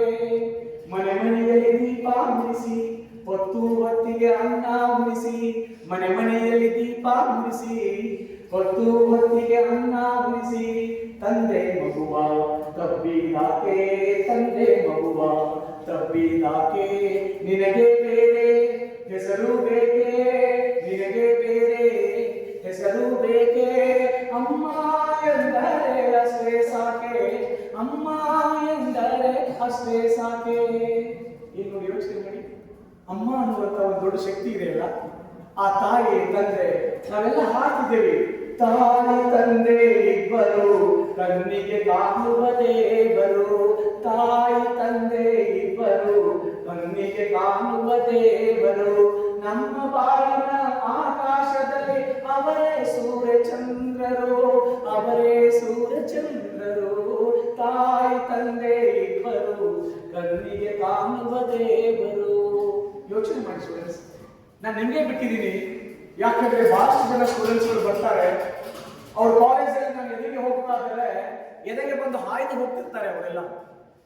ಅವರೆಲ್ಲ ಬೈಕ್ ತಗೋತಾರೆ, ಬೈಕ್ ಅನ್ನ ರೈಸ್ ಮಾಡಿಕೊಂಡು ಅವರು ಮುಂದೆ ಹೀರೋ ಆಗೋದಕ್ಕೆ ಟ್ರೈ ಮಾಡ್ತಾರೆ. ಅದಾವ ಸುಮ್ಮನೆ ರಸ್ತೆಯಲ್ಲಿ ಹೋಗ್ತಿರ್ಬೇಕಾದ್ರೆ ಬೈಕ್ ಅನ್ನ ರೈಸ್ ಮಾಡಿ ಅವ್ರು ಯಾರು ಹೋಗ್ತಾ ಇರುವಂತ ಹುಡುಗಿಯರ ಮುಂದೆ ನಾನು ಹೀರೋ ಆಗ್ಬೇಕು ಅಂತ ಪೋಸ್ ಕೊಡ್ತಾರೆ. ಇವರೆಲ್ಲ ಹೀರೋಗಳ? ಯೋಚನೆ ಮಾಡಿ, ಯಾರು ನಿಜವಾದ ಹೀರೋಗಳು ಅನ್ನೋದನ್ನ ಒಂದು ಸಾರಿ ಚಿಂತನೆ ಮಾಡ್ಕೊಳ್ಳಿ. ನೀವು ನಿಮಗೆ ಹೇಳ್ತೇನೆ, ಒಬ್ಬ ಡಾಕ್ಟರ್ BR ಅಂಬೇಡ್ಕರ್ ಅಂತ ಬರ್ತಾರೆ, ನಿಮಗೆಲ್ಲ ಸಂವಿಧಾನದ ಶಿಲ್ಪಿ ಅಂತ ಗೊತ್ತಿದೆ. ಅವರಿಗೆ ಸ್ಕಾಲರ್ಶಿಪ್ ಅಲ್ಲಿ ಅವರು ಅಮೆರಿಕದ ಕೊಲಂಬಿಯಾ ವಿಶ್ವವಿದ್ಯಾಲಯಕ್ಕೆ ಅಧ್ಯಯನ ಮಾಡೋದಕ್ಕೆ ಹೋಗ್ತಾರೆ. ಅಧ್ಯಯನ ಮಾಡೋದಕ್ಕೆ ಹೋದಾಗ ಅವರಿಗೆ ಸ್ಕಾಲರ್ಶಿಪ್ ಅಮೌಂಟ್ ಇದೆ, ಆದ್ರೆ ಅಮೌಂಟ್ ಅಲ್ಲಿ ಅವರಿಗೆ ಊಟಕ್ಕೆ ಕೊರತೆ ಆಗ್ತಾ ಇರ್ತದೆ. ಆದ್ರೆ ಆ ವ್ಯಕ್ತಿ ಒಂದು ಹೊತ್ತು ಊಟ ಬಿಡ್ತಾರೆ, ಮಾಡ್ತಾರೆ. B.R. ಅಂಬೇಡ್ಕರ್ ಕೇಳಿದ್ರಿ ನೀವು? ಸುಮ್ಮನೆ ಸಂವಿಧಾನದ ಶಿಲ್ಪಿ, ಭಾರತ ರತ್ನ ಅಂತ ಅಂಬೇಡ್ಕರ್ ಆದ್ರ ಒಂದು 10 ಮನೆ ಇತ್ತು, ಅಲ್ಲೇ ಆಳು ಕಟ್ತಾ ಇದ್ರು, ಅಲ್ಲೇ ಕುರಿ ಕಟ್ತಾ ಇದ್ರು. ಅಪ್ಪ ಅಂದ್ಕೊಂಡ್ರೆ ಮಗ ಎಕ್ಸ್ಟ್ರಾ ಇರ್ಬೇಕು, ಮಗ ಮಲಗಿದ್ರೆ ಅಪ್ಪ ಎಕ್ಸ್ಟ್ರಾ ಇರ್ಬೇಕು ಅಂತ ಪುಟ್ಟ ಕೋಣೆಯೊಳಗೆ ಹುಟ್ಟಿರುವಂತ ಮಗು ಒಬ್ಬ ಅಮೆರಿಕೆಯ ಕೊಲಂಬಿಯಾ ವಿಶ್ವವಿದ್ಯಾಲಯಕ್ಕೆ ಹೋಗ್ತಾರೆ, ಲೈಬ್ರರಿಗೆ ಹೋಗ್ತಾರೆ, ಪುಸ್ತಕಗಳನ್ನು ನೋಡ್ತಾರೆ. ಕುರುಡನಿಗೆ ಕಣ್ಣು ಬಂದಾಗ, ಮೂಗನಿಗೆ ಬಾಯಿ ಬಂದಾಗ ಹೇಗೆ ಏನನ್ನ ನೋಡ್ಬೇಕು, ಏನ್ ಮಾತಾಡ್ಬೇಕು ಅಂತ ಅನ್ಸುತ್ತಲ್ಲ, ಹಾಗೆ ಅಂಬೇಡ್ಕರ್ ಈ ಪುಸ್ತಕಗಳನ್ನೆಲ್ಲ ಓದ್ಬಿಡ್ಬೇಕು, ಮತ್ತೆ ನನ್ನ ದೇಶಕ್ಕೆ ಹೋಗೋದ್ರೊಳಗಾಗಿ ಓದ್ಬೇಕು ಅಂತ ಹೇಳಿ ಲೈಬ್ರರಿ ಕುತ್ಕೊಂಡು ಓದ್ತಿರ್ಬೇಕಾದ್ರೆ ಅಲ್ಲಿ ಬಂದು ಸರ್ ಟೈಮ್ ಆಗಿದೆ ಮನೆಗೆ ಹೋಗಿ ಅಂತ ಹೇಳುವವರೆಗೂ ಕೂಡ ಲೈಬ್ರರಿಯಲ್ಲಿ ಕುಂತು ಓದ್ತಾ ಇದ್ರು. ನೆನ್ಪಿಟ್ಕೊಳ್ಳಿ, ಕೊಲಂಬಿಯಾ ವಿಶ್ವವಿದ್ಯಾಲಯಕ್ಕೆ ಹೋಗಿ ಅಲ್ಲಿ ಟೆಕ್ಸ್ಟ್ ಬುಕ್ಸ್ಗಳನ್ನ ಬರೋ ಮಾಡಿಕೊಂಡು ಓದಿದಂತಹ ರೆಕಾರ್ಡ್, ಹೈಯೆಸ್ಟ್ ಪುಸ್ತಕಗಳನ್ನು ಓದಿರುವಂತಹ ರೆಕಾರ್ಡ್ ಅದು ಯಾರ ಹೆಸರಲ್ಲಿದೆ ಅಂತ ಹೇಳಿದ್ರೆ ಇದುವರೆಗೆ ಕೂಡ ಅದು ಡಾಕ್ಟರ್ B.R. ಅಂಬೇಡ್ಕರ್ ಅವರ ಹೆಸರಲ್ಲಿ ಇದೆ. ಅಲ್ಲಿ ಅವರು ಡಾಕ್ಟರೇಟ್ ಪದವಿಯನ್ನು ಪಡ್ಕೋತಾರೆ. ಪಡೆದಾದ್ಮೇಲೆ ಲಂಡನ್ ಸ್ಕೂಲ್ ಆಫ್ ಎಕನಾಮಿಕ್ಸ್ ಗೆ ಹೋಗ್ತಾರೆ, ಅಲ್ಲೊಂದು PhD ಮಾಡ್ಕೋತಾರೆ, ಭಾರತಕ್ಕೆ ಬರ್ತಾರೆ, ಭಾರತದ ಸಂವಿಧಾನದ ರಚನೆ ಆಗ್ತದೆ. ಆದ್ಮೇಲೆ ಯಾವ ವಿಶ್ವವಿದ್ಯಾಲಯದಲ್ಲಿ ಅವರಿಗೆ ಡಾಕ್ಟರೇಟ್ ಸಿಕ್ಕಿತ್ತಲ್ಲ, ಅದೇ ವಿಶ್ವವಿದ್ಯಾಲಯ ಅವರನ್ನ ಮತ್ತೆ ಅಲ್ಲಿಗೆ ಆಹ್ವಾನ ಮಾಡ್ತವೆ, ಮಾಡಿ ಅವರಿಗೆ ಗೌರವ ಡಾಕ್ಟರೇಟ್ ಅನ್ನ ಕೊಟ್ಟು ಅವರ ಪ್ರತಿಮೆಯನ್ನ ಕೊಲಂಬಿಯಾ ವಿಶ್ವವಿದ್ಯಾಲಯದಲ್ಲಿ ನಿಲ್ಲಿಸಿ ಭಾರತದ ಸಂವಿಧಾನದ ಶಿಲ್ಪಿ ಅಂತ ಹೇಳಿ ಅವರನ್ನ ಬರೀತಾರಲ್ಲ, ಹೇಗಾಯ್ತು ಅಂತ. ಅದಕ್ಕೆ ಒಂದು ಹೊತ್ತು ಊಟ ಬಿಟ್ಟು ಪುಸ್ತಕಗಳನ್ನ ಖರೀದಿ ಮಾಡ್ತಿದ್ದು ಡಾಕ್ಟರ್ B.R. ಅಂಬೇಡ್ಕರ್ ಅವರ ಪುಸ್ತಕದ ಸಂಗ್ರಹ ಹೇಗಿತ್ತು ಅಂತ ಹೇಳಿದ್ರೆ, ಅಲ್ಲಿಂದ ಅವರು 2,500 ಪುಸ್ತಕಗಳನ್ನ ಖರೀದಿ ಮಾಡಿದ್ರು. ಓದುವಾಗ ಊಟ ಬಿಟ್ಟು ಖರೀದಿ ಮಾಡಿದ್ರು. ಆದ್ರೆ ನೀವೆಷ್ಟು ಪುಸ್ತಕಗಳನ್ನ ಖರೀದಿ ಮಾಡಿದ್ರು ಯೋಚನೆ ಮಾಡಿ. ಅಮ್ಮ ಕೊಟ್ಟಿರುವಂತ ಪಾಕೆಟ್ ಮನಿ ಒಳಗೆ ನನಗೆ ವಿವೇಕಾನಂದ ಪುಸ್ತಕ ಖರೀದಿ ಮಾಡಬೇಕು ಅಂತ ಅನಿಸ್ತಾ ಯಾವತ್ತಾದ್ರು ನಿಮ್ಗೆ? ಯಾವತ್ತಾದ್ರು ನಿಮ್ಗೆ APJ ಅಬ್ದುಲ್ ಕಲಾಂ ಅವರ ಪುಸ್ತಕವನ್ನ ಖರೀದಿ ಮಾಡಿ ಅವ್ರು ಹೇಗೆ ಸಾಧನೆ ಮಾಡಿದ್ರು ನೋಡ್ಬೇಕು ಅಂತ ಒಂದ್ಸಾರಿ ಯಾವತ್ತಾದ್ರು ನಿಮ್ಗೆ ಅನಿಸ್ತಾ? ಅಪ್ಪ ಕೊಟ್ಟಿರುವಂತ ಪಾಕೆಟ್ ಮನಿಯಲ್ಲಿ ಹೋಗಿ ಗೋಬಿ ಮಂಚೂರಿ ತಿಂತೀರಾ, ಬೇರೆ ಬೇರೆ ಏನೋ ಸ್ನಾಕ್ಸ್ ಗಳನ್ನ ತಿಂತೀರಾ, ಆದ್ರೆ ಬುಕ್ಸ್ ಖರೀದಿ ಮಾಡಬೇಕು ಅಂತ ಯಾವತ್ತಾದ್ರು ಅನಿಸ್ತಾ ನಮ್ಗೆ? ಯೋಚನೆ ಮಾಡಿ ಫ್ರೆಂಡ್ಸ್. ಯಾವಾಗ ಹೀಗೆ ನಾವು ಮಾಡ್ತೇವೆಯೋ ಅವ್ರು ಹೀರೋ ಆಗೋದಕ್ಕೆ ಸಾಧ್ಯ ಇದೆ ಹೊರತು ಅದಾವುದೋ ಬೈಕ್ ಹೊಡೆದೋದಕ್ಕೆ ಅಥವಾ ಕೈಯೊಳಗೆ ಒಂದು ಕಾಸ್ಟ್ಲಿ ವಾಚ್ ಅನ್ನ ಕಟ್ಕೊಂಡಿರೋದಕ್ಕೆ ಅಥವಾ ಇನ್ನಾವುದೋ ಒಂದು ಮೊಬೈಲ್ ಅನ್ನ ತುಂಬಾ ಸ್ಟ್ಯಾಂಡರ್ಡ್ ಕಾಸ್ಟ್ಲಿ ಮೊಬೈಲ್ ಅನ್ನ ತಗೊಂಡು ಮಾತ್ರಕ್ಕೆ ಹೀರೋಗಳಾಗೋದಿಲ್ಲ. ಹೀರೋಗಳು ಯಾವಾಗ ಆಗ್ತಾರೆ ಅಂತ ಹೇಳಿದ್ರೆ ಹೀಗೆ ಓದ್ಬೇಕು, ಸಾಧಿಸಬೇಕು, ಸಾಧನೆ ಮಾಡಿ ಭಾರತ ಮಾತೆಗೆ ನಿಮ್ಮಿಂದ ಯಾವಾಗಲೂ ಒಂದು ಸಾಧನೆ ಮಾಡುವಂತ ಅವಕಾಶ ಸಿಕ್ಕರೆ ಅವಾಗ ನೀವು ನಿಜವಾದ ಹೀರೋಗಳಾಗ್ತೀರಿ ಹೊರತು ಇಲ್ವಾದ್ರೆ ಸುಮ್ಮನೆ ಒಂದ್ 4-6 ದಿವಸ ಹೀರೋ ಆಗಿ ಮೆರಿತೀರಾ. ಈ ಸಮಯ ಕಳೆದು ಹೋದ ಮೇಲೆ ನಿಮ್ಮನ್ನ ಯಾರು ಮಾತಾಡಿಸೋದಿಲ್ಲ. ಅದಕ್ಕೆ ನೀವೆಲ್ಲ ಯೋಚನೆ ಮಾಡಿ ಸ್ಟೂಡೆಂಟ್ಸ್, ಬದಲಾಗುವಂತ ಕಾಲ ಇವತ್ತು ಬಂದಿದೆ. ಓದ್ಬೇಕು, ಒಳ್ಳೆ ಮಾತುಗಳನ್ನೇ ಮಾತಾಡ್ಬೇಕು, ಒಳ್ಳೆ ಚಿಂತನೆಗಳನ್ನೇ ಮಾಡಬೇಕು. ಬಸವಣ್ಣ ನಿಮ್ಗೆ ಹೇಳ್ತಾರಲ್ವಾ, ಏನ್ ಹೇಳ್ತಾರೆ? ಅತ್ತಲಿತ್ತ ಹೋಗದಂತೆ ಹೆಳವನ ಮಾಡಯ್ಯ ತಂದೆ, ಸುತ್ತಿ ಸುಳಿದು ನೋಡದಂತೆ ಅಂತಕನ ಮಾಡಯ್ಯ ತಂದೆ, ಮತ್ತೊಂದ ಕೇಳದಂತೆ ಕಿವುಡನ ಮಾಡಯ್ಯ ತಂದೆ ಅಂತ ಕೇಳಲ್ವಾ? ಅತ್ತಲಿತ್ತ ಹೋಗದಂತೆ ಅಂದ್ರೆ ನಾನು ಹೋದ್ರೆ ಲೈಬ್ರರಿಗೆ ಹೋಗ್ಬೇಕು, ನಾನು ಹೋದ್ರೆ ಯಾವ ಫ್ರೆಂಡ್ಸ್ಗಳು ಓದ್ತಾ ಇರ್ತಾರಲ್ಲ ಅವ್ರ ರೂಮಿಗೆ ಹೋಗ್ಬೇಕು, ಅದನ್ನ ಬಿಟ್ಟು ನಾನು ಹರಟೆ ಬಡಿಯುವಂತ ರೂಮಿಗೆ ನಾನು ಹೋಗ್ಬಾರ್ದು ಅಂತ ಹೇಳ್ಕೋಬೇಕು ನೀವು. ಬಸವಣ್ಣ ಹೇಳ್ತಾರೆ, ಅತ್ತಲಿತ್ತ ಹೋಗದಂತೆ ಹೆಳವನ ಮಾಡಯ್ಯ ತಂದೆ, ಮತ್ತೊಂದು ಕೇಳದಂತೆ ಕಿವುಡನ ಮಾಡಯ್ಯ ತಂದೆ. ಯಾವ ಸ್ಟೂಡೆಂಟ್ಸ್ಗಳು ಅಭ್ಯಾಸದ ಬಗ್ಗೆ ಮಾತಾಡ್ತಾ ಇದ್ದಾರೋ, ಯಾವ ಸ್ಟೂಡೆಂಟ್ಸ್ಗಳು ಡೌಟ್ಸ್ ಗಳ ಬಗ್ಗೆ ಮಾತಾಡ್ತಾ ಇದ್ದಾರೋ, ಯಾವ ಫ್ರೆಂಡ್ಸ್ಗಳು ಯಾವಾಗಲೂ ಅಧ್ಯಯನದ ಬಗ್ಗೆ ಮಾತಾಡ್ತಾ ಇದ್ದಾರೋ ಅಂತ ಮಾತುಗಳನ್ನ ಕೇಳಬೇಕೆ ಹೊರತು ಕೇವಲ ಯಾವ ಸಿನಿಮಾ ಹೀರೋಗಳ ಮಾತುಗಳನ್ನ ಮಾತಾಡುವವರನ್ನ, ರೀಲ್ ಹೀರೋಗಳ ಬಗ್ಗೆ ಮಾತಾಡುವವರ ಮಾತುಗಳನ್ನ, ಧಾರಾವಾಹಿಗಳ ಬಗ್ಗೆ ಮಾತನಾಡುವವರನ್ನ, ಅಂತ ಮಾತುಗಳನ್ನ ಯಾರು ಮಾತಾಡ್ತಾ ಇದ್ದಾರಲ್ಲ ಅವು ನಿಮ್ಮ ಕಿವಿಗೆ ಬೀಳಬಾರ್ದು. ಹಾಗೆ ನೀವು ಎಲ್ಲ ಇರಬೇಕು ಅನ್ನುವಂತ ಮಾತುಗಳನ್ನ ಈ ಸಂದರ್ಭದಲ್ಲಿ ನಾನು ಹೇಳ್ತಾ, ನಿಮ್ಮೊಳಗೆ ಅಂತ ಶಕ್ತಿ ಇದೆ, ನೀವು ಗೆಲ್ಲಬೇಕು. ನಿಮಗೆ ಆ ಒಂದು ಶಕ್ತಿಯನ್ನ ದೇವರು ಕೊಡ್ಲಿ. ಇವತ್ತಿನಿಂದ ಒಂದೇ ಒಂದು ಪ್ರಾರ್ಥನೆ ನಿಮ್ದು, ಯಾರ ದೇವರ ಕಡೆಗೆ ಏನು? ಶಕ್ತಿಯ ಕೊಡು, ಶಕ್ತಿಯ ಕೊಡು, ಶಕ್ತಿಯ ಕೊಡು ಹೇ ಪ್ರಭು, ಸತ್ಯಕ್ಕಾಗಿ ನಿಲ್ಲುವ ಛಲವ ದೀಪ್ತಗೊಳಿಸು ಎನ್ನಳು. ಯಾರ ಕಡಲ ತೆರೆ ಹೆಡೆಗಳು ಬೋರ್ಧರಿಯುತ್ತ ಬಂದರು, ತಡೆದು ನಿಲ್ಲುವ ಮರಳ ತಲೆಯ ಬಲವ ನೀನು ಶ್ರೀಗಳು ಅಂತ ಕೇಳ್ತಾರಲ್ಲ, ದೇವರ ಶಕ್ತಿಯನ್ನ ಕೊಡು. ನನ್ನ ತಂದೆ ತಾಯಿಗಳ ಕನಸನ್ನ ಸಾಕಾರ ಮಾಡುವ ಶಕ್ತಿಯನ್ನ ನನಗೆ ಕೊಡು. ನನ್ನ ಕಾಲೇಜಿನ ರೆಕಾರ್ಡ್ಸ್ ಇತ್ತಲ್ಲ ಅವನ್ನ ಬ್ರೇಕ್ ಮಾಡಬೇಕು ನಾನು, ಆ ಶಕ್ತಿಯನ್ನ ನೀನು ನನಗೆ ಕೊಡು ದೇವರೇ. ಹೊಸದಾಗಿ ಹೇಗೆ ಅಂಬೇಡ್ಕರ್ ಅವರನ್ನ ಆತ ಕಲಿತ ವಿಶ್ವವಿದ್ಯಾಲಯ ಮತ್ತೆ ಕರೆಸಿ ಅವರಿಗೆ ಗೌರವ ಡಾಕ್ಟರೇಟ್ ಅನ್ನು ನೀಡಿ ಅವರ ಪ್ರತಿಮೆಯನ್ನ ಮಾಡಿ ನಿಲ್ಲಿಸಿದ್ರಲ್ಲ, ಹಾಗೆ ಹಾಗೆ ನಾನು ಮಾಡಿದ ಸಾಧನೆಯಿಂದಾಗಿ ಸಂಡೇ ಬಸವಾಡಿ ಇಂಟರ್ನ್ಯಾಷನಲ್ ಸ್ಕೂಲ್ನವರು ನನ್ನನ್ನು ಈ ಕ್ಯಾಂಪಸ್ಗೆ ಕರೆಸಿ ಸಾವಿರಾರು ಜನರಲ್ಲಿ ನನಗೆ ಸನ್ಮಾನಿಸಿ he is the student of our institution ಅಂತ ಹೇಳಿ ಹೆಮ್ಮೆಯಿಂದ ಹೇಳುವ ಹಾಗೆ ರೆಕಾರ್ಡ್ಸ್ ಗಳನ್ನ ಮಾಡಬೇಕು, ಹಳೆ ರೆಕಾರ್ಡ್ಸ್ ಗಳನ್ನ ಬ್ರೇಕ್ ಮಾಡಬೇಕು. ಆ ದಿಶೆಯೊಳಗೆ ನೀವು ಏನ್ ಮಾಡಬೇಕು ಅಂತ ಒಂದು ಸಾರಿ ಚಿಂತನೆ ಮಾಡಿಕೊಂಡು ಇವತ್ತಿನಿಂದ ಅಧ್ಯಯನಕ್ಕೆ ಶುರು ಮಾಡ್ಕೊಳ್ಳಿ. ಯಾರು ಓದ್ತಾ ಇದ್ರಿ ಇನ್ನೂ ಚೆನ್ನಾಗಿ ಓದಿ, ಯಾರು ಓದಿರ್ಲಿಲ್ಲ ಚಿಂತೆ ಇಲ್ಲ, ಇವತ್ತಾದ್ರೂ ಓದೋದಕ್ಕೆ ಶುರು ಮಾಡಿ. ಭವ್ಯ ಭವಿಷ್ಯತ್ತು ನಿಮಗಾಗಿ ಕಾಯ್ಕೊಂಡಿರ್ತಾರೆ ಅನ್ನುವಂತಹ ಮಾತುಗಳನ್ನ ಈ ಸಂದರ್ಭದಲ್ಲಿ ನಿಮಗೆ ಹೇಳಿ ಕೊನೆಗೆ ನನ್ನ ಇನ್ನೊಂದು ಮಾತು ನಿಮಗೆ ನೆನಪು ಮಾಡಿ ನನ್ನ ಮಾತು ಮುಗಿಸ್ತೇನೆ. ನೀವು ಯಾರು ಕಡಿಮೆ ಇಲ್ಲ, ನಿಮ್ಮೊಳಗೆ ಶಕ್ತಿ ಇದೆ ಅನ್ನೋದಕ್ಕೆ. ಹೀಗೆ ಮಾತಾಡ್ತಾ ಇದ್ರಂತೆ APJ ಅಬ್ದುಲ್ ಕಲಾಂ. ಅವಾಗ ಒಂದು ಹುಡುಗ ಎದ್ದು ನಿಂತು ಮಿಸ್ಟರ್ ಕಲಾಂ ಅಂತ ಎದ್ದು ನಿಂತ್ರಂತೆ. ನೀವು ಹೇಳ್ತಾ ಇದ್ದೀರಾ ನಾವೇನೆಲ್ಲ ಸಾಧನೆ ಮಾಡ್ಬೋದು ಅಂತ. ನಾನು ಎದ್ದಿದ್ಕೊಂಡ್ರೆ ಸಾಕು ಕೈಕಾಲೆಲ್ಲ ಬರೆಲ್ಲ ನಡುತ್ತವೆ, ಮಾತುಗಳೆಲ್ಲ ತೊದಲುತ್ತೆ, ನನ್ನಿಂದ ಏನಾದರೂ ಸಾಧನೆ ಮಾಡ್ಲಿಕ್ಕೆ ಸಾಧ್ಯನಾ ಅಂತ ಹುಡುಗ ಕೇಳಿದಂತೆ. ಆಗ APJ ಅಬ್ದುಲ್ ಕಲಾಂ ಹೇಳ್ತಾರೆ, okay my child, now I am going to quote a Persian poem which has been translated into English. ಒಂದ್ಸಾರಿ ಕೇಳು ಅಂತ ಹೇಳಿ ಆ ಹುಡುಗನಿಗೆ ಹೇಳ್ತಾರೆ APJ ಅಬ್ದುಲ್ ಕಲಾಂ. ನೀವು ಅವನು ಹೇಳ್ಕೊಬೇಕು ಏನು, I am born with courage, I am born with goodness and trust, I am born with some ideas and dreams, and I am born with confidence, and I am born with wings, so I need not for crawling. God has given me the wings, so I will fly, I will fly, I will fly in the sky ಅಂತ ಹೇಳಿ ಕಲಾಂ ಅವರಿಗೆ ಕೇಳ್ತಾರೆ, my child got the answer ಅಂತ ಕೇಳ್ತಾರೆ.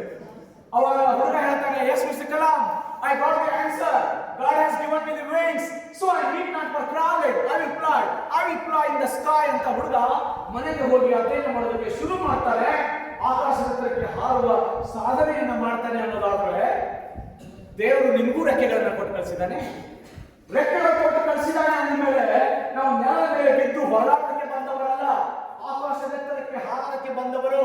ಆ ರೆಕ್ಕೆಗಳು ನಿಮಗೂ ಕೊಟ್ಟಿದ್ದಾನೆ ದೇವರು ಅಂದಮೇಲೆ ಅವುಗಳನ್ನ ಕಟ್ಟಿಕೊಂಡು ಸಾಧನೆ ಮಾಡಿ ಆಕಾಶದೆತ್ತರಕ್ಕೆ ಹಾರುವ ಮಕ್ಕಳು ನೀವು ಆಗ್ಬೇಕು ಅಂತ ಶಕ್ತಿ ನಿಮ್ಮೊಳಗಿದೆ, ಆ ಕಾನ್ಫಿಡೆನ್ಸ್ ನಿಮ್ಮೊಳಗಿದೆ ಅನ್ನುವಂತಹ ಮಾತನ್ನ ಈ ಸಂದರ್ಭದಲ್ಲಿ ನಿಮಗೆ ಹೇಳ್ತಾ ಬಹಳ ಪ್ರೀತಿಯಿಂದ ನಿಮ್ಮನ್ನು ನೋಡ್ತಾ ಇದ್ರೆ ಖುಷಿ ಅನಿಸ್ತಾ ಇದೆ. ಇಷ್ಟು ಅಟೆಂಟಿವ್ ಆಗಿ ಇಷ್ಟು ಪ್ರೀತಿಯಿಂದ ನೀವು ಕೇಳ್ತೀರಿ ಅಂತ ನನಗೆ ಆಶ್ಚರ್ಯ ಖುಷಿ ಆಗಿದೆ. ಯಾವುದೋ ಒಂದು ಸಂಸ್ಕಾರ, ಅದಾವುದೋ ಒಂದು ಸಂಸ್ಕಾರ ಇಲ್ಲಿ ನಿಮ್ಮನ್ನು ಹೀಗೆ ಕೂಡಿಸಿದೆ ಅಂತ ನನಗೆ ಅನಿಸ್ತದೆ. ಆ ಸಂಸ್ಕಾರ ನಿಮ್ಮೊಳಗೆ ಇರಲಿ. ಕೇಳುವ ಭಾವ, ಕೇಳುವ ಮನಸ್ಸು ಯಾರಿಗೆ ಇರ್ತಾರೋ ಅವಧಾನ ಕೇಂದ್ರೀಕರಣ ಅಂತ ಬರ್ತದೆ. ಯಾವ ಮನಸ್ಸನ್ನ ಕೇಂದ್ರೀಕರಿಸೋದಕ್ಕೆ ಸಾಧ್ಯ ಆಗುತ್ತೋ ಅವ್ರು ಇಡೀ ಜಗತ್ತನ್ನೇ ಗೆಲ್ಲೋದಕ್ಕೆ ಸಾಧ್ಯ ಆಗುತ್ತೆ. ನೀವೆಲ್ಲ ಅಟೆಂಟಿವ್ ಆಗಿ ಮಾತುಗಳನ್ನ ಕೇಳ್ತಾ ಇದ್ದೀರಿ ಅಂದಮೇಲೆ ನಾನು ವಿನಂತಿ ಅಷ್ಟೇನೆ, ಈ ಕ್ಷಣ ಇವತ್ತು ಸಂಜೆ ಚೇಂಜ್ ಆಗಬೇಕು. ಯಾರು ಇಲ್ಲಿ ಡೇ ಸ್ಕಾಲರ್ಸ್ ಇದ್ದೀರಲ್ಲ, ಮನೆಗೆ ಹೋದ ಮೇಲೆ ನಿಮ್ಮ ತಂದೆ ತಾಯಿಗಳಿಗೆ ಇವತ್ತು ಆಶ್ಚರ್ಯ ಆಗಬೇಕು. ಹೋದ ತಕ್ಷಣನೇ ಟಿವಿ ಆನ್ ಮಾಡಿ ಅಮ್ಮನ ಮೊಬೈಲ್ ತಗೊಂಡು ನಾವು ಚಾಟ್ ಮಾಡೋದಕ್ಕೆ ಶುರು ಮಾಡುವಂತ ಮಗ ಅದು ಯಾಕೋ ಇವತ್ತು ಬಂದ ತಕ್ಷಣ ಮೊಬೈಲ್ ಮುಟ್ಲಿಲ್ಲ, ಟಿವಿ ಆನ್ ಮಾಡಲಿಲ್ಲ, ಬುಕ್ಸ್ ತಗೊಂಡು ಫ್ರೆಶ್ ಆದ ತಕ್ಷಣ ಓದೋ ಕೂತ್ಕೊಂಡಿದ್ದಾನೆ. ಯಾಕೋ ನನ್ನ ಮಗ ಬದಲಾಗಿದ್ದಾನೆ ಅಂತ ಅನಿಸ್ಬೇಕು. ನೀವು ಓದೋದನ್ನ ನೋಡ್ಬಿಟ್ಟು ಅಮ್ಮನಿಗೆ ಹೇಗೆ ಖುಷಿ ಆಗುತ್ತೆ ಗೊತ್ತಾ, ನನ್ನ ಮಗ ಯಾಕೋ ಓದ್ತಾ ಇದ್ದಾನೆ ಅಂತ ಹೇಳಿ ನೀವು ಕೂತ್ಕೊಂಡಲ್ಲೇ ಬಂದು ನಿಮ್ಗೆ ಟೀ ಕೊಡ್ತಾರೆ, ಕಾಫಿ ಕೊಡ್ತಾರೆ, ಹಾಲು ಕೊಡ್ತಾರೆ, ಸ್ನಾಕ್ಸ್ ಅನ್ನ ನೀವು ಎಲ್ಲಿ ಕೂತ್ಕೊಂಡಿದ್ರಿ ಅದೇ ತಂದು ಕೊಡ್ತಾರೆ. ಅಮ್ಮನಿಗೆ ಒಂದೇ ಖುಷಿ, ನನ್ನ ಮಗ ಬದಲಾಗಿದ್ದಾನೆ, ಇವತ್ತು ಓದ್ತಾ ಇದ್ದಾನೆ, ಅವನಿಗೆ ಡಿಸ್ಟರ್ಬ್ ಆಗಬಾರ್ದು, ಅಲ್ಲಿ ಇದ್ದಲ್ಲಿಗೆ ಅವನಿಗೆ ಎಲ್ಲ ಸ್ನಾಕ್ಸ್ ಅನ್ನ ಕೊಡ್ಬೇಕು ಅಂತ ಹೇಳಿ ಅಮ್ಮ ಖುಷಿ ಆಗ್ತಾರೆ. ಅಮ್ಮನಿಗೆ ಖುಷಿ ಮಾಡುವಂತಹ ಒಂದು ಅವಕಾಶವನ್ನು ನೀವು ಕೊಡೋದಕ್ಕೆ ಸಾಧ್ಯ ಇಲ್ವಾ? ಯೋಚನೆ ಮಾಡಿ. ಇವತ್ತು ಮನೆಗೆ ಹೋದ್ಮೇಲೆ ಅಮ್ಮನಿಗೆ ಅನಿಸ್ಬೇಕು, ನನ್ನ ಮಗ ಬದಲಾಗಿದ್ದಾನೆ, ಓದೋಕೆ ಶುರು ಮಾಡಿದ್ದಾನೆ ಅಂತ ಹೇಳಿ ಅನಿಸ್ಬೇಕು. ಹಾಗೆ ನಿಮ್ಮ ವರ್ತನೆಯಲ್ಲಿ ಬದಲಾವಣೆ ಆಗದೆ ಹೋದರೆ ಜಗತ್ತಿನಲ್ಲಿ ಯಾವತ್ತೂ ಬದಲಾಗೋದಕ್ಕೆ ಸಾಧ್ಯನೇ ಇಲ್ಲ ಅನ್ನುವಂಥದ್ದನ್ನ ನೀವೆಲ್ಲ ನೆನಪಿಟ್ಕೊಂಡು ಆ ರೀತಿಯೊಳಗೆ ನಿಮ್ಮ ಚಿಂತನೆಗಳು ಸಾಗಬೇಕು ಅನ್ನುವಂಥ ಮಾತನ್ನ ಈ ಸಂದರ್ಭದಲ್ಲಿ ನಾನು ಹೇಳ್ತಾ ಬಹಳ ಪ್ರೀತಿಯಿಂದ ಈ ಕಾರ್ಯಕ್ರಮಕ್ಕೆ ಬಂದಿದ್ದೇನೆ. ಸ್ಟೂಡೆಂಟ್ಸ್, ನೀವೆಲ್ಲ ಸಾಧನೆ ಮಾಡುವಂತ ಮಕ್ಕಳಾಗಿ, ನಿಮ್ಗೆ ಟೀಚರ್ಸ್ ಇದ್ದಾರೆ, ಇಲ್ಲೆಲ್ಲ ಬೈತಾರೆ, ಬಡಿತಾರೆ, ಒಂದೊಂದು ಸಾರಿ ಕೋಪ ಬಂದಾಗ. ಆದ್ರೆ ಯಾರಿಗೂ ನಿಮ್ಮ ಮೇಲೆ ದ್ವೇಷನೇ ಇರೋದಿಲ್ಲ ಅನ್ನೋದು ನೆನಪಿಟ್ಕೊಳ್ಳಿ. ಆದ್ರೆ ಅವ್ರಿಗೆ ಒಂದೇ ಒಂದು ಖುಷಿ, ನೀವು ಹೇಗೆ ರೆಸ್ಪೆಕ್ಟ್ ಮಾಡಬೇಕು ಟೀಚರ್ಸ್ ಅಂತಂದ್ರೆ ಬಹುಶಃ ನಿಮ್ಮ ಜೀವನದಲ್ಲಿ ಮತ್ತೆ ಟೀಚರ್ಸ್ಗಳು ಇಷ್ಟು ಹತ್ತಿರದಲ್ಲಿ ನಿಮ್ಗೆ ಸಿಗೋದಿಲ್ಲ. ಅದಕ್ಕೆ ಏನ್ ಮಾಡಬೇಕು ಅಂತ ಹೇಳಿದ್ರೆ, ಜಗತ್ತಿನಲ್ಲಿ ಅವ್ರ ಮಕ್ಕಳು ಸಾಧನೆ ಮಾಡಿದಾಗ ಖುಷಿ ಪಡುವಂತಹ ತಂದೆ ತಾಯಿಗಳಿದ್ದಾರೆ, ಅದೇನು ದೊಡ್ಡದಲ್ಲ. ಅವ್ರ ಮಗ ಸಾಧನೆ ಮಾಡಿದಾನೆ, ಅವ್ರ ತಂದೆ ತಾಯಿಗಳಿಗೆ ಖುಷಿಯಾಗಿದೆ. ಬೇರೆ ಯಾರದ್ದೋ ಮಕ್ಕಳು ಸಾಧನೆ ಮಾಡಿದಾಗ ಖುಷಿ ಪಡುವಂತ ಏಕೈಕ ಜೀವ ಈ ಭೂಮಿ ಮೇಲೆ ಯಾರಾದ್ರೂ ಇದ್ರೆ ಅದು ವಿ ಟೀಚರ್ಸ್. ನಾವಲ್ಲ, ನಾವಲ್ಲ, ನೀವು ಯಾವ ಮಕ್ಕಳು.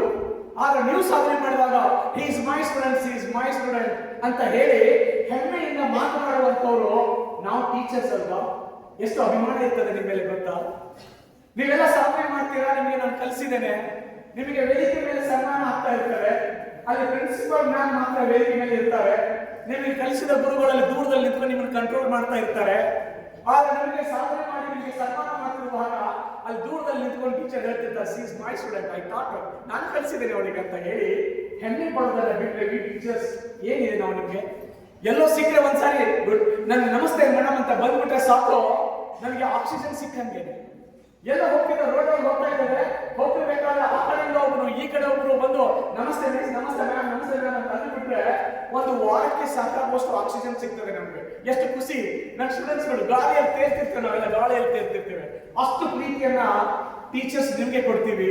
ನಿಮ್ಮಿಂದ ನಿರೀಕ್ಷೆ ಏನ್ ಮಾಡ್ತೀವಿ ಅಂತಂದ್ರೆ ಒಳ್ಳೆ ಮಕ್ಕಳಾಗಿ ಬದುಕಬೇಕು. ಎಲ್ಲಾದ್ರೂ ಒಂದ್ಸಾರಿ ಟೀಚರ್ ಸಿಕ್ಕಾಗ ಅವ್ರನ್ನ ಪ್ರೀತಿಯಿಂದ ಮಾತಾಡಿಸ್ಬೇಕು. ಅಷ್ಟು ಮಾತಾಡಿಸಿದ್ರೆ ಸಾಕು, ನಾನು ಸಾರ್ಥಕವಾಯಿತು ನನ್ನ ಜೀವನ ಅಂತ ಖುಷಿ ಪಡುವಂತ ಜೀವಗಳು ಈ ಟೀಚರ್ಸ್ ಎಲ್ಲ. ಅವರಿಗೆ ಹೈಯೆಸ್ಟ್ ರೆಸ್ಪೆಕ್ಟ್ ಅನ್ನ ಕೊಡ್ಬೇಕು ನೀವುಗಳು. ಅಂತ ಮಾತುಗಳು ನಿಮ್ಗೆ ನೆನಪಿರ್ಲಿ ಅಂತ ಹೇಳಿ ನಾನು ಯಾವಾಗ ಹೇಳ್ತಿರ್ತೀನಿ, ಸರ್ ರಸ್ತೆ ಒಳಗೆ ಹೊರಟೆ ಒಂದು ಸೆಲ್ಯೂಟ್ ಸಿಗ್ತದೆ, ಬಸ್ನಾಗ ಹತ್ತಿದ್ರೆ ಸಾಕು ಒಂದು ಸೀಟ್ ಸಿಗ್ತದೆ ಅಂತ. ಬಹುಶಃ ನೀವು ತುಂಬಾ ಜನ ಕಾರಲ್ಲೇ ಓಡಾಡೋರು ಇರ್ಬೋದು, ಆದ್ರೆ ನಾನೆಲ್ಲ ಬಸ್ಸಲ್ಲೇ ಓಡಾಡೋ ಹುಡುಗಲ್ಲ. ಹೀಗಾಗಿ ನನ್ನ ಟೀಚರ್ ನಾನು ರಸ್ತೆ ಒಳಗೆ ಹೊರಟಿದ್ರೆ ಸಾಕು ನಮಸ್ತೆ ಅಂತ ಒಂದು ಶಾಲೂಟು, ಬಸ್ನಾಗ ಹತ್ತಿದ್ರೆ ಸರ್ ಇಲ್ಲಿ ಬನ್ನಿ ಸರ್, ಇಲ್ಲಿ ಬನ್ನಿ ಸರ್, ಕುತ್ಕೊಳ್ಳಿ ಅಂತ ಹೇಳಿ ಸೀಟ್ ಬಿಟ್ಟು ಕೊಡುವಂತ ಸೀಟು. ರಸ್ತೆ ಹೊರಟ್ರೆ ಒಂದು ಶಾಲೂಟು, ಬಸ್ನಾಗ ಹತ್ತಿದ್ರೆ ಒಂದು ಸೀಟ್ ಗ್ಯಾರಂಟಿ ಇರ್ತದೆ ನಮ್ಗೆ ಟೀಚರ್ಸ್ಗೆ. ಅಂತ ಪ್ರೀತಿಯನ್ನು ನಿಮ್ಮಿಂದ ಕೊಡೋದಕ್ಕೆ ಖಂಡಿತ ಸಾಧ್ಯ ಇದೆ. ಹಾಗೆ ನೀವು ಮಾಡಬೇಕು ಅನ್ನುವಂತ ಮಾತನ್ನ ಈ ಸಂದರ್ಭದಲ್ಲಿ ಹೇಳಿ ಬಹಳ ಪ್ರೀತಿಯಿಂದ ನಾನು ಈ ಕಾರ್ಯಕ್ರಮದಲ್ಲಿ ಬಂದೆ. ಸಮಯ ಈಗ ನಿಮ್ ಜೊತೆಗೆ ನಾನು ಸಮಯ ಹೆಚ್ಚು ಹಂಚ್ಕೊಂಡಿದ್ದೀನಿ. ಆದ್ರೆ ಇದರಲ್ಲಿ ಒಂದು ಸ್ವಲ್ಪ ಏನಾದ್ರೂ ಉಪಯೋಗ ಬಂದ್ರೆ, ಏನಾದ್ರೂ ಸ್ವಲ್ಪ ಬದಲಾವಣೆ ನಿಮ್ಮಿಂದ ಅನ್ಸಿದ್ರೆ, ಟೀಚರ್ಸ್ಗೂ ಅನ್ಸಿದ್ರೆ, ನನಗೆ ಹೇಳ್ತಾ ಇದ್ರು ಆಗಲೇ ಮೇಡಮ್ ಅವರೆಲ್ಲ ಡಿಸ್ಕಷನ್ ಸರ್ ಎಲ್ಲ ಮಾಡ್ತಾ ಇದ್ರು, ಸರ್ ನಮ್ಮ ಹುಡುಗರಲ್ಲಿ ತುಂಬಾ ಶಕ್ತಿ ಇದೆ, ಆದ್ರೆ ಯಾರು ಓದುವ ಮನಸ್ಸು ಮಾಡ್ತಾ ಇಲ್ಲ. ಅವ್ರು ಓದೋದಕ್ಕೆ ಶುರು ಮಾಡಿದ್ರು ಅಂದ್ರೆ ಎಲ್ಲರನ್ನ ಹಿತ ಹಾಕುವಂತ ಶಕ್ತಿ ನಮ್ಮ ಮಕ್ಕಳಿಗಿದೆ. ಅಪ್ಪ ಅಮ್ಮ ತುಂಬಾ ಅವರಿಗೆ ಸಪೋರ್ಟ್ ಮಾಡಿದ್ದಾರೆ, ಮಕ್ಕಳು ಓದೋದಕ್ಕೆ ಮನಸ್ಸು ಮಾಡ್ತಾ ಇಲ್ಲ. ಆದ್ರೆ ಅವ್ರು ಮನಸ್ಸು ಮಾಡಬೇಕು ಸರ್, ಅವ್ರ ಭವಿಷ್ಯ ಇದೆ ಅಂತ ಹೇಳ್ತಿದ್ರು. ಹಾಗೆ ನೀವೆಲ್ಲ ಮನಸ್ಸು ಮಾಡ್ಕೊಳ್ಳಿ. ನಿಮಗೆ ಒಂದು ಪ್ರಶ್ನೆ ಕೇಳ್ತೇನೆ, 3 ವರ್ಷ ಖುಷಿ ಇರ್ಬೇಕಾ, ಒಂದು 100 ವರ್ಷ ಖುಷಿ ಇರ್ಬೇಕಾ? ಓಕೆ, ಒಂದು 100 ವರ್ಷ ಖುಷಿ ಇರಬೇಕು ಅನ್ನೋದಾದ್ರೆ 3 ವರ್ಷ ಕಷ್ಟ ಪಡ್ಬೇಕು. 10th ಅಲ್ಲಿ ಇದ್ದೀರಾ, ಫಸ್ಟ್ ಇಯರ್ PUC ಹೋಗ್ತೀರಾ, ಸೆಕೆಂಡ್ PUC ಹೋಗ್ತೀರಾ. ಒಂದು 100 ವರ್ಷ ಖುಷಿ ಇರಬೇಕು ಅಂದ್ರೆ 3 ವರ್ಷ ಈ ಜಾತ್ರೆ ಬೇಡ, ಈ ಮೊಬೈಲ್ ಬೇಡ, ಈ ಹಾಳು ಫ್ರೆಂಡ್ಶಿಪ್ ಬೇಡ, ಏನು ಬೇಕಾಗಿಲ್ಲ. ಸುಮ್ಮನೆ ಓದೋದು, ಅಧ್ಯಯನ ಮಾಡೋದು. ವಿದ್ಯಾರ್ಥಿ ಜೀವನ ಅಂದ್ರೆ ತಪಸ್ಸು. 3 ವರ್ಷ ಓದ್ತೇನೆ ಅಂತ ಸಂಕಲ್ಪ ಮಾಡಿ ಒಂದು 100 ವರ್ಷ ಖುಷಿ ಇರ್ತೀರಾ. ಇಲ್ಲ ಸರ್, ನಾವು 3 ವರ್ಷ ಖುಷಿಯಾಗಿರ್ಬೇಕು ಅಂದ್ರೆ ಹಾಡಾಡಿ, ಕುಣಿದಾಡಿ, ಜಿಗಿದಾಡಿ, ಮೊಬೈಲ್ ತಗೊಂಡು ಚಾಟ್ ಮಾಡ್ತಾ ಹೋಗಿ, ಯಾರು ರೆಸ್ಪೆಕ್ಟ್ ಇಲ್ಲ ಅದಕ್ಕೆ ಹೋಗಿ 3 ವರ್ಷ ಖುಷಿ ಇರ್ತೀರಾ, ಒಂದು 100 ವರ್ಷ ನೋವು ತಿಂತೀರಾ. ಅದಕ್ಕೆ ಒಂದು 100 ವರ್ಷ ಖುಷಿ ಇರಬೇಕು ಅನ್ನೋದಾದ್ರೆ 3 ವರ್ಷ ತುಂಬಾ ಚೆನ್ನಾಗಿ ಅದನ್ನ ಸದ್ಬಳಕೆ ಮಾಡ್ಕೊಳ್ರಿ ಅಂತ. ಆಮೇಲೆ ಇನ್ನೊಂದು ಪ್ರಶ್ನೆ ಕೇಳ್ತೇನೆ ನಿಮಗೆ. ಏನ್ ಪ್ರಶ್ನೆ ಅಂದ್ರೆ, ನಾನು 2 ಪ್ರಶ್ನೆಗಳನ್ನ ನೀವು ಕೇಳ್ಕೋಬೇಕು. ನಾನು ಅಲ್ಲದೆ ಇದ್ರೆ ಇನ್ನಾರು ಮಾಡ್ಬೇಕು, ಇವತ್ತು ಅಲ್ಲದೆ ಇದ್ರೆ ಇನ್ ಯಾವತ್ತು ಮಾಡ್ಬೇಕು. ಈ 2 ಪ್ರಶ್ನೆ. ಅಪ್ಪ ಅಮ್ಮ ಜನ್ಮ ಕೊಟ್ಟಿದ್ದಾರೆ, ಟೀಚರ್ ನಿಮಗೆ ಜ್ಞಾನ ಕೊಟ್ಟಿದ್ದಾರೆ, ಆದ್ರೆ ಎಕ್ಸಾಮ್ ನಲ್ಲಿ ಟೀಚರ್ ಬರೋದಿಲ್ಲ, ಅಮ್ಮ ಅಪ್ಪನೂ ಬರೋದಿಲ್ಲ. ಯಾರು ಬರೀಬೇಕು ಅಲ್ಲಿ? ನಾನೇ ಬರೀಬೇಕು. ಯಾರು ಓದ್ಬೇಕು ಹಾಗಿದ್ರೆ ನಾನೇ ಓದ್ಬೇಕು. ನಾನು ಅಲ್ಲದೆ ಇದ್ರೆ ಇನ್ಯಾರು ಮಾಡೋದು? ನಾನೇ ಮಾಡ್ಬೇಕು. ಇವತ್ತಲ್ಲದೆ ಇದ್ರೆ ಇನ್ ಯಾವತ್ತು ಮಾಡೋದು? ಈಗಲೇ ಮಾಡ್ಬೇಕು, ಈಗಲೇ ಮಾಡ್ಬೇಕು. ಯಾವಾಗಲೂ ಒಂದ್ಸಾರಿ ಪ್ರೈಟ್ ಪಾಸ್ ಆದ್ಮೇಲೆ ಮಾಡಿದ್ರೆ ಏನು ಪ್ರಯೋಜನ ಇಲ್ಲ.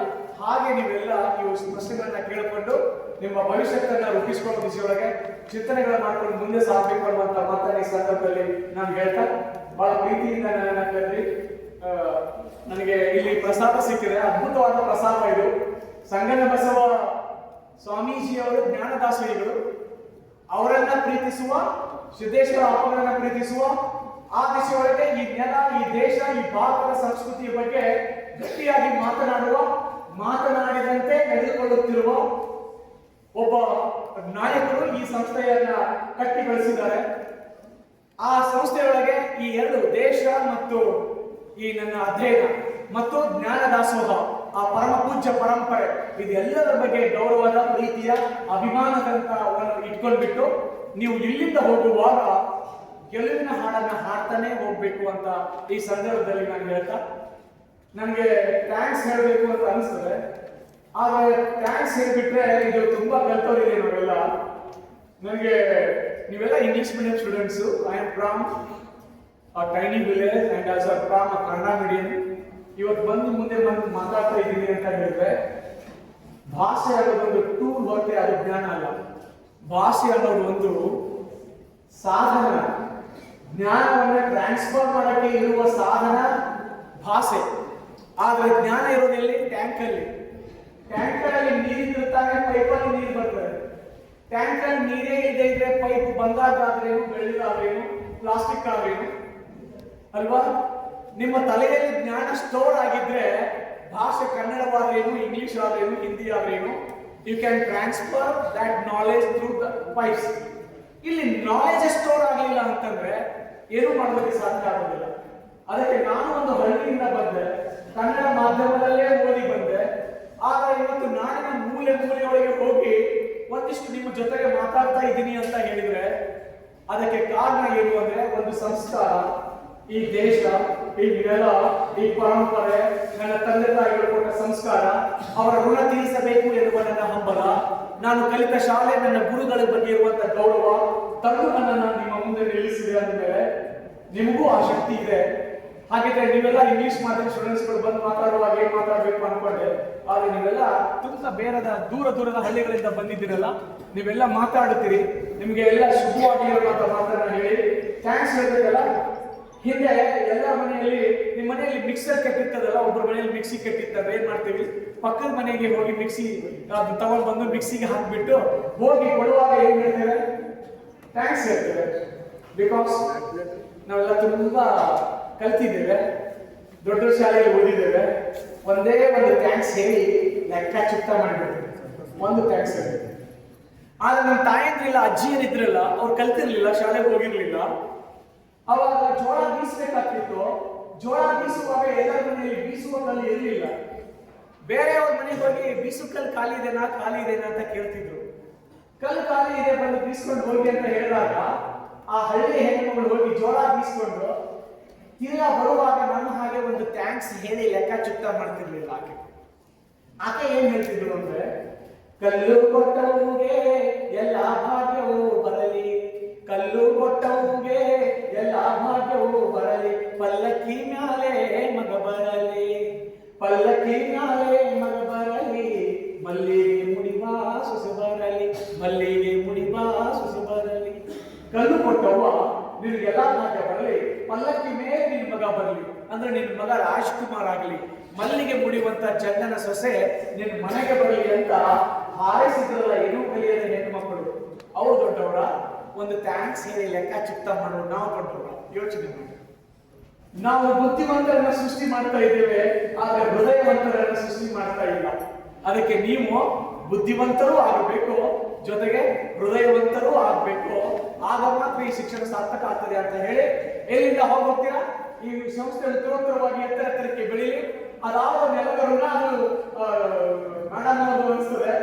ಅಂತಹ ದೂರದ ನೆಲ, ಕುಂದಾಪುರದ ನೆಲದಿಂದ ಅವರು ಇಲ್ಲಿ ಬಂದಿದ್ದಾರೆ. ನಾವೆಲ್ಲ ಕುಂದಾಪುರದ ನೆಲಕ್ಕೆ ಹೋಗಿ ಮಕ್ಕಳನ್ನ ಹಾಕಿದ್ದೇವೆ. ಆದ್ರೆ ಕುಂದಾಪುರದ ನೆಲದಿಂದ ಇಲ್ಲಿಯ ಮಕ್ಕಳಿಗೆ ಕಲಿಸಬೇಕು ಅಂತ ಹೇಳಿ ಜನರ ಹೇಮಂತ್ ಮೇಡಮ್ ಅವರು ಇಲ್ಲಿ ಬಂದಿದ್ದಾರೆ. ನಾವು ಯೂನಿವರ್ಸಿಟಿನಲ್ಲಿ ಇದ್ದಾಗ ನಮಗೆ ಯಾವಾಗಲೂ ಹೊಟ್ಟೆ ಕಿಚ್ಚು ಯಾರ ಬಗ್ಗೆ ಇತ್ತು ಅಂದ್ರೆ ನರೇಂದ್ರ ಭಟ್ ಸರ್ ಮತ್ತೆ ಹೆಗಡೆ ಅವ್ರ ಬಗ್ಗೆ ಹೊಟ್ಟೆ ಕಿಚ್ಚು ಇರ್ತಿತ್ತು ನಮಗೆ. ಯಾಕೆ ಹೊಟ್ಟೆ ಕಿಚ್ಚು ಅಂದ್ರೆ, ಇಂಡೋರ್ ಗೇಮ್ಸ್ ಅಲ್ಲಿ ಕಾರವಾರ ಹುಡುಗರು, ಅಂಕೋಲ ಹುಡುಗರು, ಸಿರ್ಸಿಯ ಹುಡುಗರು, ಹುಡುಗಿಯರು ಎಕ್ಸ್ಪರ್ಟ್ಸ್ ಅವರು. ಇಂಡೋರ್ ಗೇಮ್ಸ್ ಅಲ್ಲೆಲ್ಲ ಅವರೇ ಗೆಲ್ಲೋರು. ಅವ್ರು ನೋಡಿದ ಆಮೇಲೆ ಸ್ಟಡಿನಲ್ಲಿ ತುಂಬಾ ಎಕ್ಸ್ಪರ್ಟ್ಸ್ ಅವರು. ಅವ್ರು ಇದ್ದಾಗೆಲ್ಲ ಹೊಟ್ಟೆ ಕಿಚ್ಚು ಆಗ್ತಿತ್ತು. ಅಂತಹ ಅಂಕೋಲಾದ ನೆಲದಿಂದ ಅಲ್ಲಿಂದ ಇಲ್ಲಿಗೆ ಬಂದು ಕಲಿಸಬೇಕು ಅಂತ ಹೇಳಿ ಇಲ್ಲಿಗೆ ಬಂದಿರುವಂತಹ ನರೇಂದ್ರ ಸರ್ ಅವರಿದ್ದಾರೆ. ಬೇರೆ ಬೇರೆ ಮೂಲೆಗಳಿಂದ ಬಂದಿರುವಂತಹ ಗುರು ಬಳಗಾಗಿದೆ. ಅವರೆಲ್ಲ ಬಂದಿರುವಾಗ ಈ ಸಂಸ್ಥೆಯನ್ನು ಅವರು ಕಟ್ತಾ ಇದ್ದಾರೆ. ಈ ನೆಲದ ಅದಾವುದು ಹೇಳ್ತಾರಲ್ಲ, ಯಾವುದೋ ಎತ್ತರದ ಮಾಮರ, ಎತ್ತರದ ಕೋಗಿಲೆ, ಎತ್ತನಿಂದ ಎತ್ತ ಸಂಬಂಧವೇ ಅಂತಾರಲ್ಲ. ಎಲ್ಲಿಯ ಕುಂದಾಪುರ, ಎಲ್ಲಿಯ ಉಡುಪಿ, ಎಲ್ಲಿಯ ಅಂಕೋಲೆ, ಅದು ಅವರ ಒಂದು ಸಂಬಂಧ ಅವರನ್ನ ಈ ನೆಲದಲ್ಲಿ ಬಹುಶಃ ಹಿಂದೆ ಯಾವಾಗ ಜನ್ಮ ತಾಳಿದ್ರೇನೋ ಈ ನೆಲದ ಋಣ ಅವರ ಮೇಲೆ ಇದ್ದೇನೋ ಅದನ್ನು ತೀರಿಸಬೇಕು ಅಂತಾನೆ ಇಲ್ಲಿ ಬಂದಿದ್ದಾರೆ ಅಂತ ನನಗೆ ಅನಿಸ್ತದೆ. ಅವರ ಸಾರಥ್ಯದಲ್ಲಿ ಈ ಸಂಸ್ಥೆ ಎತ್ತರಕ್ಕೆ ಬೆಳೆಯಲಿ ಅಂತ ಆಶಿಸ್ತಾ ಅವರಿಗೆ ಅನಂತ ಧನ್ಯವಾದಗಳನ್ನು ಅರ್ಪಣೆ ಮಾಡಿ, ಸ್ಟೂಡೆಂಟ್ಸ್ ನೀವೆಲ್ಲ ಹೋಗುವಾಗ ಕೊನೆಗೆ ಲಾಸ್ಟ್ ಈ ಹಾಡು ಹಾಡ್ಕೊಂಡು ನಿಮ್ಮ ನಿಮ್ಮ ತರಗತಿಗೆ ಹೋಗಿ ಗೆಲ್ಲಬೇಕು ಅಂತ ಹಾಡಬೇಕು. ಏನದು? ಗೆದ್ದೆ ಗೆಲ್ಲುವೆವು, ಗೆದ್ದೆ ಗೆಲ್ಲುವೆವು, ಗೆದ್ದೆ ಗೆಲ್ಲುವೆವು ಒಂದು ದಿನ, ಮನದಲ್ಲಿ ವಿಶ್ವಾಸ ಎದೆಯಲ್ಲಿ ಮೂಡುತ್ತಿದೆ, ಗೆದ್ದೆ ಗೆಲ್ಲುವೆವು ಒಂದು ದಿನ, ಹಮ್ ಹೋಂಗೆ ಕಾಮಯಾಬ್, ಹಮ್ ಹೋಂಗೆ कामयाब, हम होंगे कामयाब एक दिन, मन में है विश्वास, पूरा है विश्वास, हम होंगे कामयाब एक दिन, we shall overcome, we shall overcome, we shall overcome someday, oh deep in my heart I will believe in, we shall overcome someday, ಗೆದ್ದೆ ಗೆಲ್ಲುವೆವು, हम होंगे कामयाब, we shall overcome, ಗೆದ್ದೆ ಗೆಲ್ಲಬೇಕು, ಗೆಲುವು ನಿಮಗಾಗಿ ಅಂತ ಆಶಿಸ್ತಾ ನಿಮ್ಮೆಲ್ಲರಿಗೆ ಶುಭ ಹಾರೈಕೆಗಳು. ನಮಸ್ಕಾರ.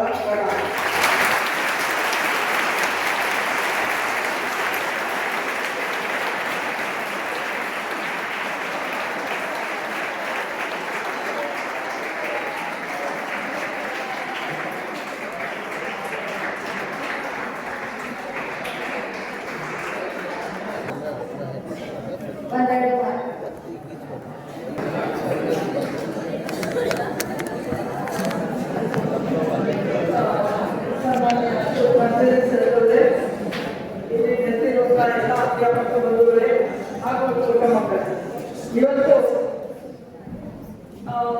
ಬಹಳ ಸಮಯದ ನಂತರ ಒಂದು ಬಹಳ ಕಿವಿಗೆ ಇಂಪಾದಂತಹ ಭಾಷೆಯನ್ನು ಕೇಳಿ ಬಹಳ ಖುಷಿಯಾಯಿತು. ತಮ್ಮ ನಿರಂತರ ಮಾತು ಹಾಗೂ ತಮ್ಮ ಜ್ಞಾನದ ಒಂದು ಧಾರೆ ನಮ್ಮ ಮಕ್ಕಳ ಮೇಲೆ ಇರ್ತಿದ್ದೀರಿ. ಇದಕ್ಕೆ ನಾವೆಲ್ಲ ಬಹಳ ಆಭಾರಿಗಳಾಗಿದ್ದೀವಿ.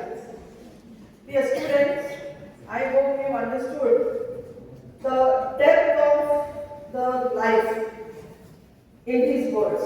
He said not only you to concentrate on your studies, he said that you have to be a good citizen. You should love your country, you should love your state, you should love your family, you should love your parents, and you should love your school. The part of the life, it does not depend on only our educational qualification and our success in life. The attachment to the life is very much important. Sir said that we will be happy when we see our students achieving something. At the same time, we feel very much regretted when we hear our students doing something wrong in the later stage of their life. Your life till now, children, it is like a frog in the well. You have not seen the light. You are around, surrounded by your friends, surrounded by your classmates, those who are your close connection. Now, once when you complete your 10th standard, you are going to the river, then you are joining the ocean. That life is something very different. And as Sir said, till school life, the teachers are so much attached to you. They correct you when you go wrong. They pat your back when you do the good things, and they understand your happiness, your sorrow, everything. But once when you go to college or enter the college, they think that you are adults. After 18 years, you are adults. You have learned everything to manage your life, and they do not have that much of direction, have to